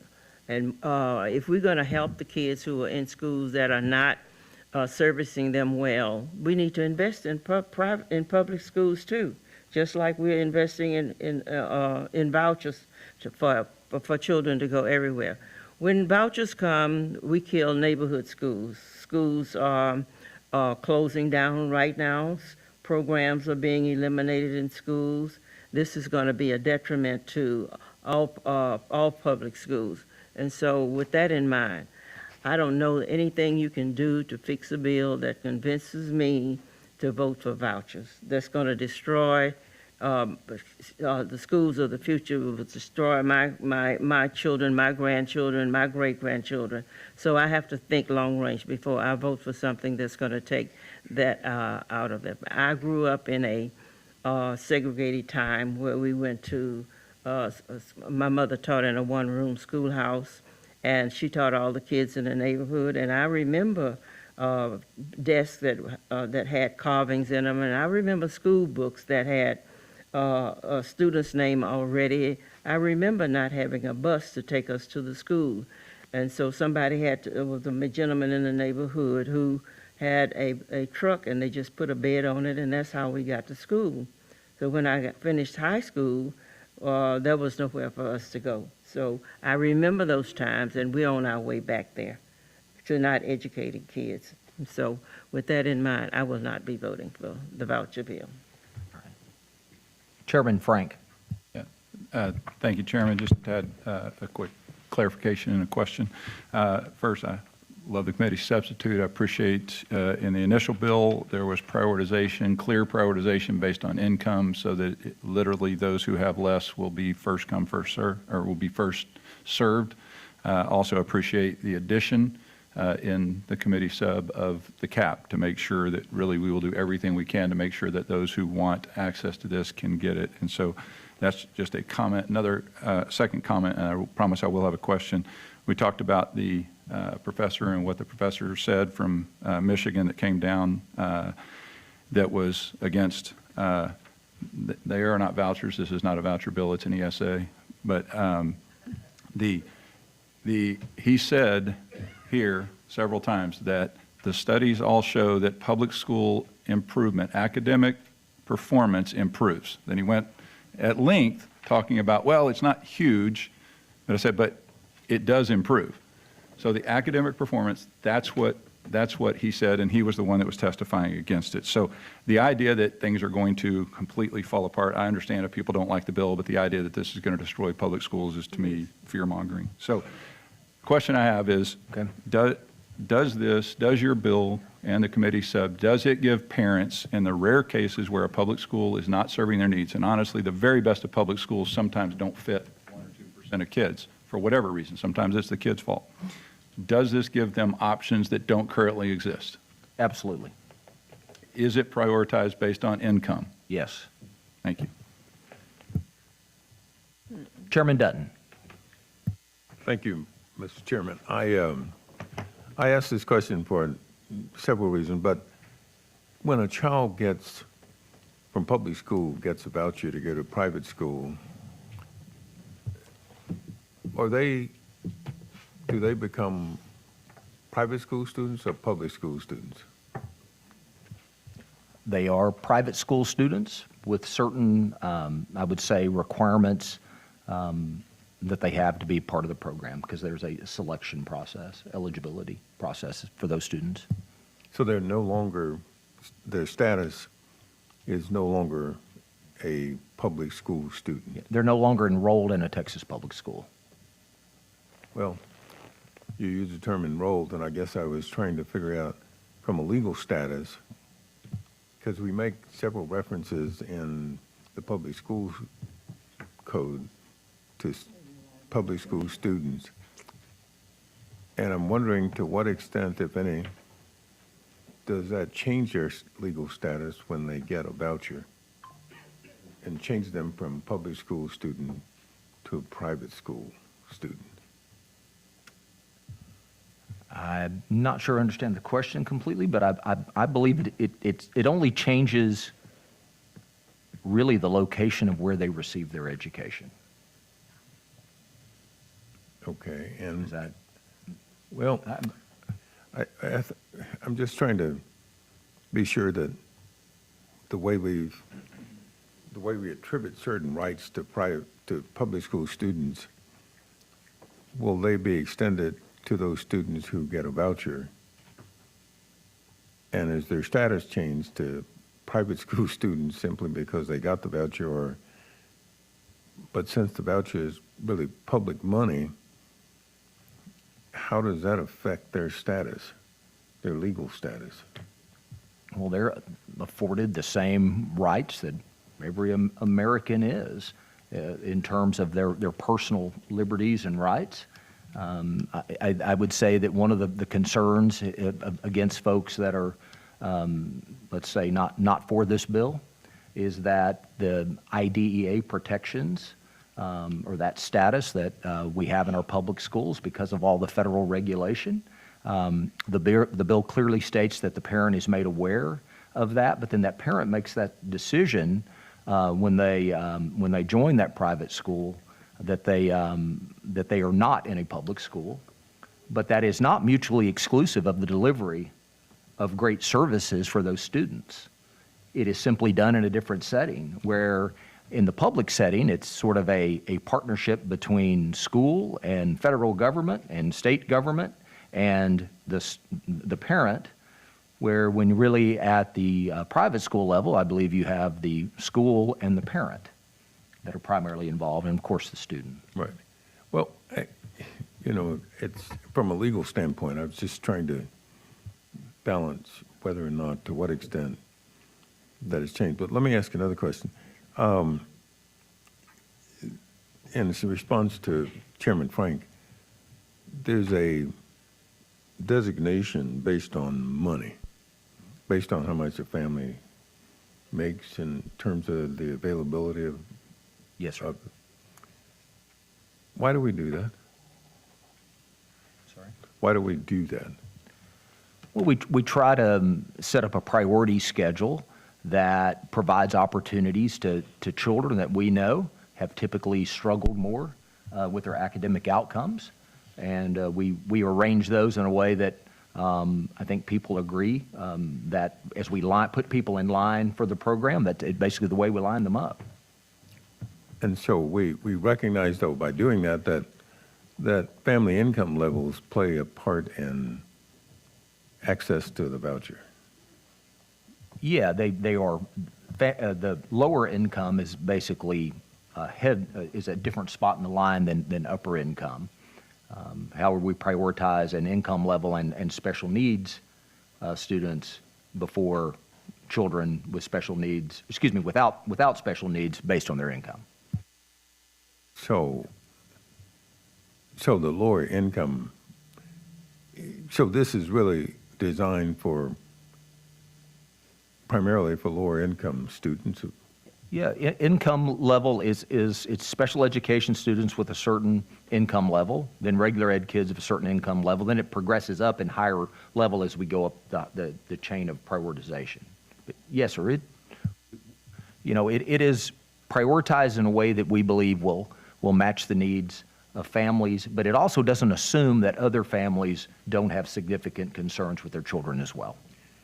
And finally, Mr. Chairman, one of the things that has bothered me about this, and we do this almost in every hearing we have, and I don't care what committee it is, we generally have to try to listen to all the stakeholders. And the one stakeholder missing from this hearing were the private schools themselves. We did have a person testifying on behalf of the association and all that, but I'm thinking of the private schools themselves, and I would love to, and I think all of us would have benefited from hearing directly from them. We did. I mean, we had testimony from the Catholic schools and from the private school association, but also a superintendent of a private school from San Marcos was here, as well as some other folks that were here that actually worked. Were working in private schools as we speak today. Well, I guess I was thinking of some of the private schools that I particularly know in Harris County, for example. It would have been great to hear how they're going to respond to this and whether or not they're going to be acknowledging our priority list, for example, and whether they'll even pay attention to it or whether they won't, and whether or not we're actually offering the kind of resources they would be looking at in terms of getting some of these students. Because I fear that what we're designing is not what they're looking at. And I'd like for us to have known that before we make the choice on how we do this, because, and I recognize that the votes are there to perhaps do this, but I think our commitment is we ought to make sure that it's done properly. And that's the only. Yeah. Well, yeah, Mr. Chairman, I think from the Catholic School Association, the bishops that were here, I recall you working the room a little bit to try to get some of those schools reopened, in your district. Well, 'cause and I don't know if you were successful or not. I hadn't seen the flyer yet. Well, when I asked, but, when I asked him, Mr. Chairman, about if I voted for this bill, will they reopen the 2 schools in my district? Sir, I will not ever put words in your mouth, but I'm not sure that's what you asked. Well, I did. That's what I asked. Well, he said it, not me. That's what I asked, and I think we all heard their answer too. So anyway, thank you, Mr. Chairman. Thank you, Chairman Dutton. Yeah, all right. Chair recognizes Representative Bryant. Thank you, Mr. Chairman. Mr. Chairman, how many students will leave public schools for private schools if we pass HB 3? I don't think we know. I mean, I think because nobody has to. You haven't looked at the larger states that have done this?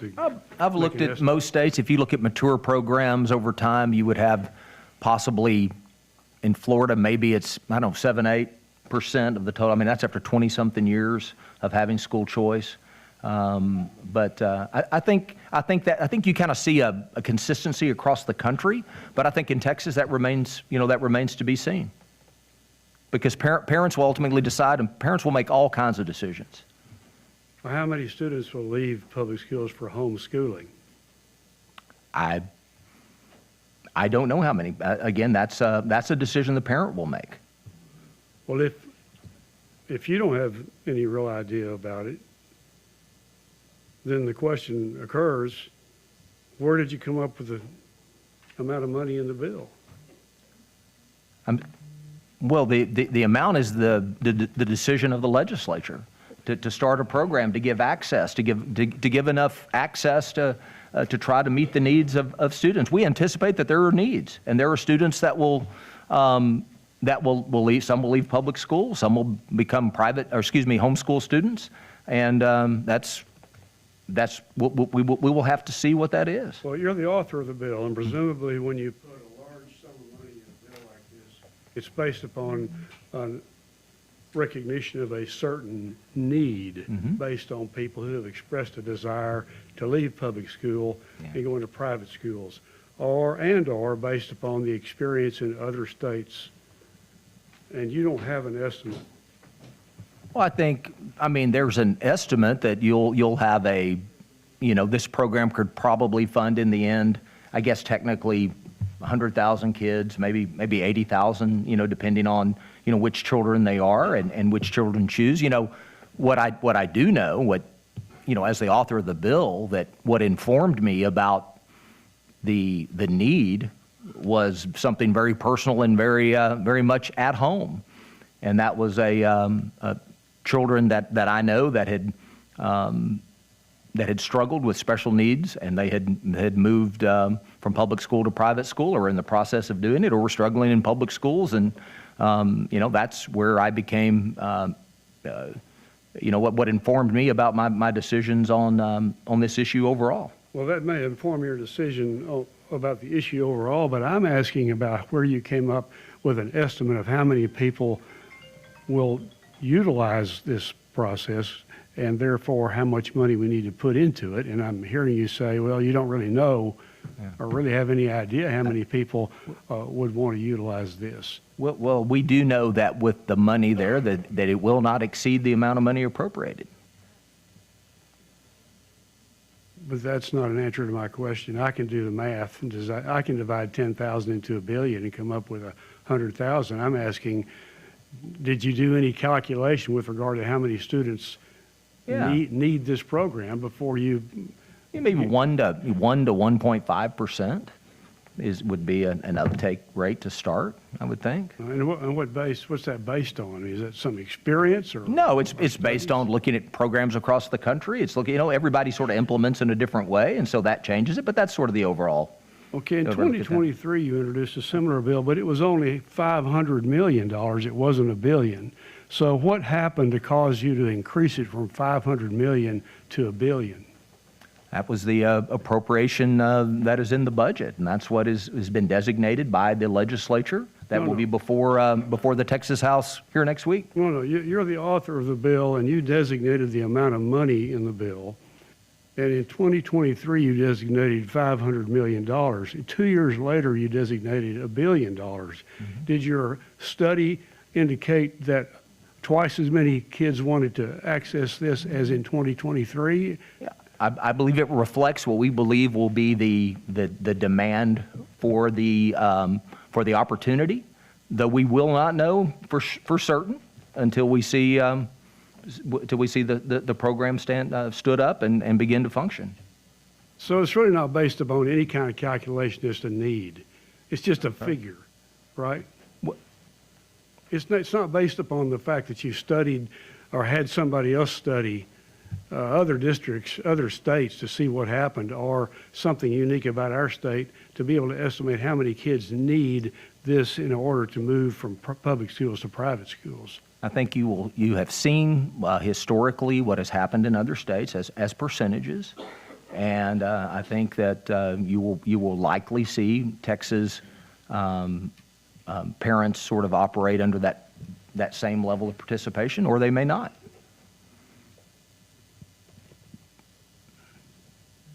Are you aware that the Legislative Budget Board has indicated that estimated that 65% of all the students that leave public schools, that access the voucher will be people who are already in private schools? Are you aware of that Legislative Budget Board? That is their information they provide. So you are aware of it? Yeah. Then? Okay. Yeah. So this bill is going to pay for the education in private school of, if your estimate is right, well, let's just take their estimate. This bill then is going to pay for kids who are already in private school to continue in private school. It's going to subsidize their tuition. And in fact, 2/3 of them are already in private school. Is that correct? It is. It will depend on who applies. LBB has their estimate, but it is an estimate. Well, do you agree with their estimate? I'm not certain. I know that there are folks at Oak Creek Academy in Killeen that will apply. I mean, I know that, and folks at St. Joseph's in Killeen Catholic School. If I proposed $1 billion for public schools in an amendment to one of your bills, wouldn't you ask me to justify that figure and explain why it is needed? You would ask me to justify that. And I'm asking you to justify this figure in your bill today. Yeah, because this bill creates an opportunity. As was said from this dais, a lifeboat. And we don't know how many are going to jump on the lifeboat. And for those families, some of those have made that decision to be in private school already, and others may be in public school. Others may choose homeschool. We will see, and we have an amount of funding that is derived, so we know the amount that a child will generally get, depending on their special needs status or not, and that will sort of guide that sort of guides our view of how many kids could be in the program. But in the end of the day, we will have to see how many children choose to participate. Now, what proportion of the children that choose to participate are the parents? The parents choose, yes. They'll choose, but what proportion of the children that benefit from your proposal would be private schoolers, and what percentage would be homeschoolers? I think LBB has some determination of that, what they think, but I don't think we know for sure what that mix of students will be. Do you acknowledge the teacher retirement system's consultant estimate that for every 10 children that leave the public schools, one teacher or other educational professional will also leave? I saw that. I don't believe TRS agreed with that assessment. Well, TRS testified to that in front of the Pensions Committee. I was present. TRS indicated that there would be no significant impact from this bill on the TRS system. They have more concerns about other bills than on the TRS system than this. And TRS's consultant already stated, this is called, their name is GRS, their outside consultant, stated in their letter of February the 3rd that the teacher retirement system is already not in compliance with normal actuarial standards. It is in compliance with an artificial state standard of 31 years of amortization, but it's not in compliance with actuarial standards. Any change in the number of people that are contributing to the teacher retirement system will make it further out of compliance with actuarial standards. Isn't that logical? It's also logical that increasing teacher pay will make them further out of compliance. Both those things are true. I don't understand how that could be, because their contribution would go up if you raise their pay. Well, also their benefits go up, and that's a larger percent impact on actuarial soundness or years, a number of years, than the bill before us today. Let's suppose no homeschoolers got involved in it, because they're getting about $2,000, I believe. Yes, sir. And it's only 100,000 private schoolers. In other words, we divide $10,000 into $1 billion, and that comes out to 100,000 people that utilized a $10,000 voucher. And 100,000 students leave the public school system and go to private schools. That would mean that 10,000 teachers or other educational professionals also left the system, wouldn't it?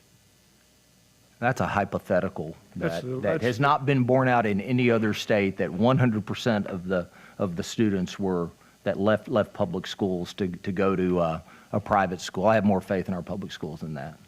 That many parents would choose to leave. Well, then the figure of $1 billion is too high, isn't it? I'm sorry? You put $1 billion in here and you've offered a $10,000 voucher, that means 100,000 kids.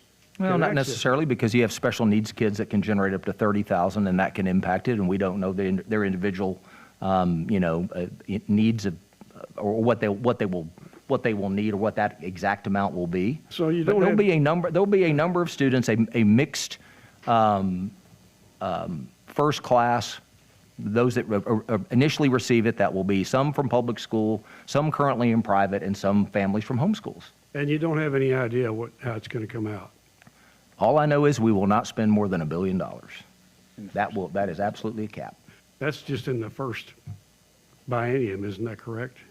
That is the first, and then after that, this legislature can appropriate $1 billion again, or they can appropriate $0. It is in the hands of the legislature every biennium. Well, since no doubt we all want to protect the teacher retirement system, would you accept an amendment that would hold the teacher retirement system harmless from the effects of this bill? That is to say, if we lose contributors to the teacher retirement system, that the legislature will put more money into it in order to protect the teacher retirement system from being out of sync. That is a Actual question for maybe the other committee you serve on. No, pensions. it would be an amendment to this bill to provide that the teacher retirement system cannot be made actuarially unsound by giving $1 billion away to private school students. Yeah. There will be ample opportunity to offer amendments on this bill as this bill moves forward. Would you accept that kind of an amendment? I will look at all amendments, but I do not know the impact. I don't know, from my visits with TRS in my office and their association and their people showed a level of concern for this bill that was not significant. Regardless of GRC or whoever, that was not what was communicated to me, because I asked them directly. And they were more concerned about teacher pay raises and the impact than they were about this bill. Well, I'll just say that we have to work with objective data, and the consultant to TRS told us that for every 10 children that leave the public schools and go to private schools, we lose one teacher or other educational professional, which means we lose one teacher or educational professional who is contributing to the teacher retirement system. And if you have 100,000 people sign up for this bill, and you surely are expecting that, or you wouldn't put $1 billion in here, we're going to lose 10,000 teachers or other educational professionals that will no longer be contributing to the teacher retirement system. No actuary would ever say he would not be concerned about that. Well, that was exactly what was given to me by TRS. Thank you. Chair recognizes Chairman Ashby. Thank you, Mr. Chairman. First off, I want to publicly thank you for working with myself and I'm sure other committee members in drafting the committee substitute. In particular, there's 2 or 3 things there that, as you know, we talked about. And anyway, I appreciate you putting those in there. I think it strengthens the bill. However, as you know, I also think that there are some what I would consider common sense measures that could be incorporated in this bill should it move forward today that do things like, generally speaking, improve accountability, further strengthen taxpayer protections through this program, address the imbalance, as you heard my superintendent testify, in terms of the imbalance between our public school and our private school, the ESA participants, and I appreciate the work you're doing, and I know what you're doing to address that specifically with norm reference tests and replacing STAR, and so I'm cautiously optimistic on what you're doing on that front, but I do think that's something that, as Representative Hinojosa spoke to earlier, I do think that's something that we need to be mindful of. And then lastly, personally, I think that, with a program like this and looking at the taxpayer commitment, I do think that it would stand to reason that we look at a review process, a formal review process, or a sunset review process in 4 or 6 years by a future legislature to really look at the impact of this program across the spectrum in our private schools, our public schools, look at the effectiveness and really, and I know you love to talk about what is the impact on kids. And so I guess my question, which is a very simple one, is just like you did on the prior bill, I just would like to hear you publicly express your continued interest in working with myself and other committee members as if this process does move forward today, as we get towards the floor and looking at amendments or perfecting amendment by the bill author, that you will continue to work with us to improve this bill and strengthen it. Absolutely. I mean, this is obviously, I would say, a more contentious bill than the last one. There's disagreements on here, and there are things that I believe that this policy that some on this dais would never vote for, and I respect that. But I will always, and believe this position requires someone to always listen to ideas. There are things in the committee sub today that, or things that you and I talked about. There are things that Mr. Tallarico and I talked about. And, and there's some things that Chairman Frank and I talked about. So that part does work, and it will continue to work. And you have my commitment to continue to work on this issue. Thank you. And I just said, I appreciate you, Sam, because, we've heard a lot of discussion about this today, and I didn't want that to get lost in this discussion, that you're still open to strengthening and improving this bill. And I look forward to working with you on some of those areas that you already know about, that I believe can strengthen this bill. So thank you for that, Mr. Chairman. All right. Chair recognizes Vice Chair Bernal. Thank you, Chairman. As you can imagine, this part for me is a little bit uncomfortable. It's not often that the Vice Chair disagrees with the Chair publicly, but one, you know how I feel about the bill, but also I actually think it's really important that we model for the body, especially some of our colleagues who are not in here, how we can disagree and then have to keep working together on other things. There's an expectation sometimes that we obliterate each other, and I don't think that that's necessarily healthy. That being said, I really appreciate the last line of questioning by Chairman Ashby, because I do think that's important. Almost in an uncomfortable way, in the last bill, we talked about how even though some things need to get better, that even though some things aren't perfect, that there's enough faith and respect amongst us that we can take the time between now and the floor to make things better, that things are not fully baked. And while that has to be true for school finance, I think it's my expectation, everyone else's, and we just heard your commitment, which I appreciate, that that's also the case here. And I want to make sort of my pitch there. I understand people's feelings about opportunity. I understand what people are saying about helping families. We can all come up with an example of some person, one way or the other, that should or shouldn't benefit. But I can't help but think about our own philosophies, our own ideologies that we use in this building all the time. And does anyone know what a cranial remolding orthosis is? You do? Right. It's a baby helmet, right? It's a baby helmet. And for about 8 years, I've been trying to, I promise this relates to the bill. For about 8 years, I've been trying to pass a I think bill. we're way off that track by now, so go ahead. For 8 years, I've been trying to pass a bill that would have Medicaid cover the cost of baby helmets. And for all those 8 years, I've been told no. And the reason I've been told no is this fear that somehow some black market cottage industry will be created where these things are overprescribed and kids who don't get it, who don't need it, will get it. That somehow there'll be too many baby helmets and kids who need it, not just for their brain development, but for cosmetic purposes, will get it. And they're not the ones who deserve it. So for 8 years, the answer has been no. The fiscal note on that bill is $1 million. $1 million, a no worth $1 million for baby helmets. Because we're worried that kids, babies, who don't need it will get it. That is the justification for that, for the no's.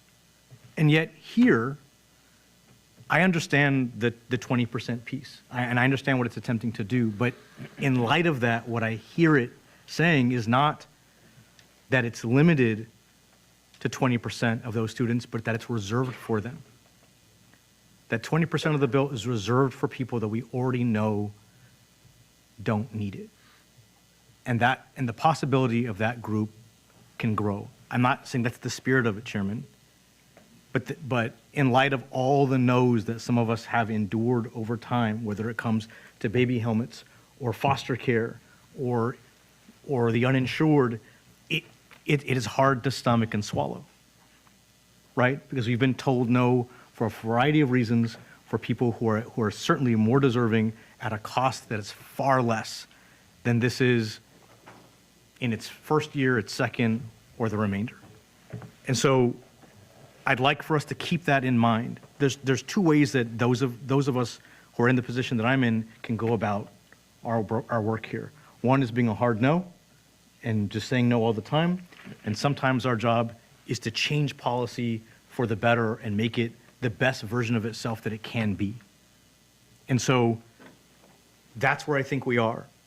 In the end, we may vote no, but if we really are serious about making sure that this bill helps the people that we believe it's supposed to help, then the question I would ask is, does the version in front of us do that? And if it doesn't, then just like the last bill, Chairman, we take the time between now and the floor to change it to make sure that it does that in a way not just that makes the people who are still going to vote no comfortable, but also for the people who honestly feel pressured to vote yes can be more enthusiastic about. I think that you've shown that you're willing to do that. I'm banking on the same effort and the same goodwill that you've shown with the last bill that we've worked very closely together on and will continue to do, that goodwill makes its way to this bill as well. Thank you. Okay. Representative Schoolcraft, for a question, please. Thank you, Mr. Chair.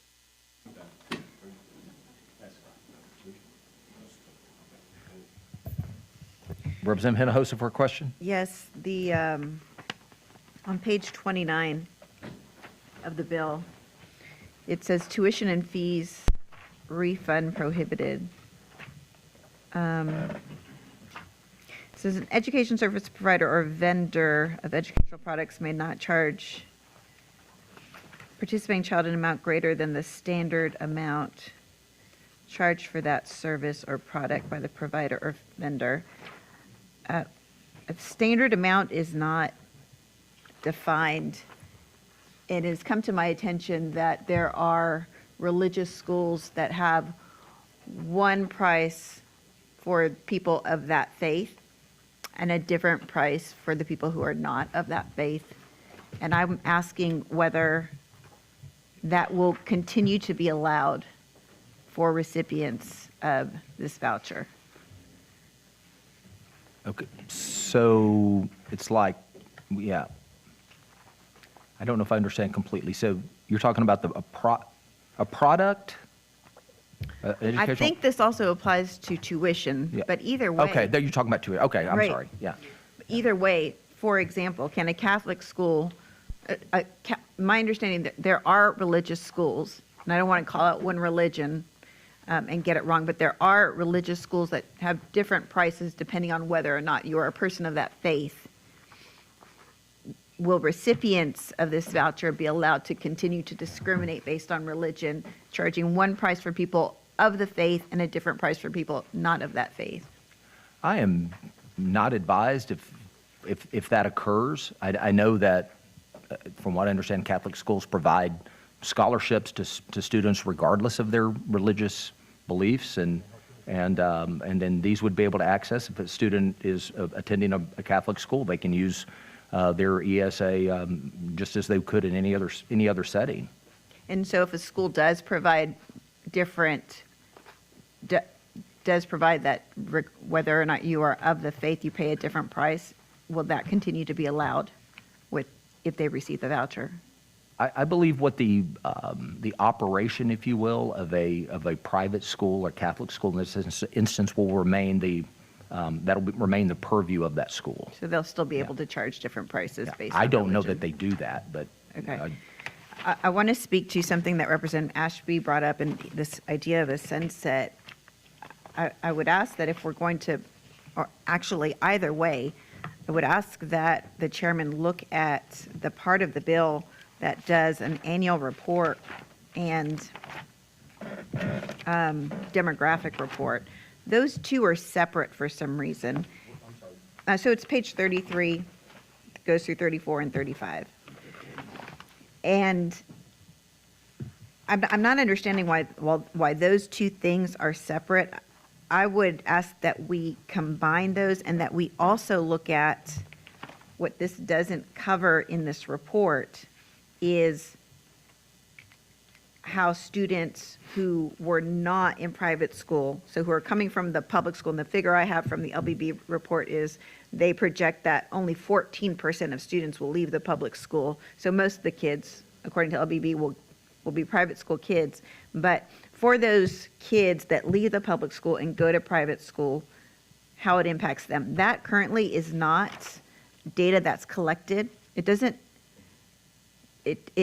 divide up the kids who are already in private school who are now getting the voucher versus the kids for whom this is a new experience for them. Okay. And so I would ask that we do that. And I just want to finally correct the record and say, I believe my colleague is misremembering that we heard from the TRS Executive Director, Mr. Guthrie, for our school finance bill. We never got to hear him for this bill, any iteration of this bill. And while I really appreciated hearing the expertise from our colleague who sits on the pension committee, I think that it's a very important information, and I wish we would have had a resource witness here from the TRS to answer those questions. Okay.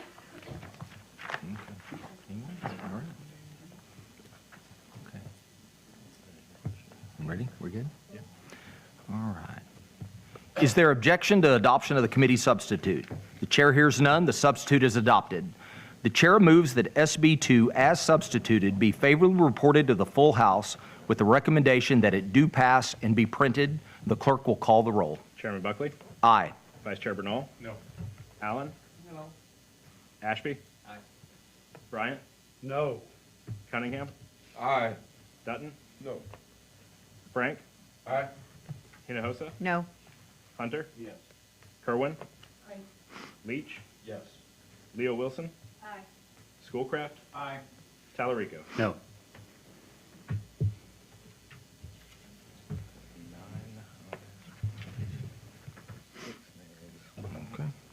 There being 9 ayes, 6 nays, the motion prevails.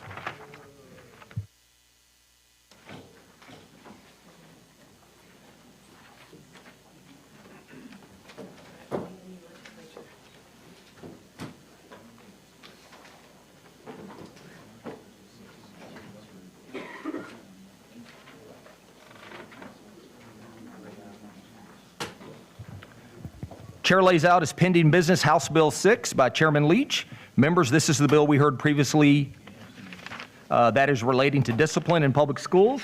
The chair offers a committee substitute and recognizes Chairman Leach to explain the changes. Thank you, Mr. Chairman. Thank you, committee members.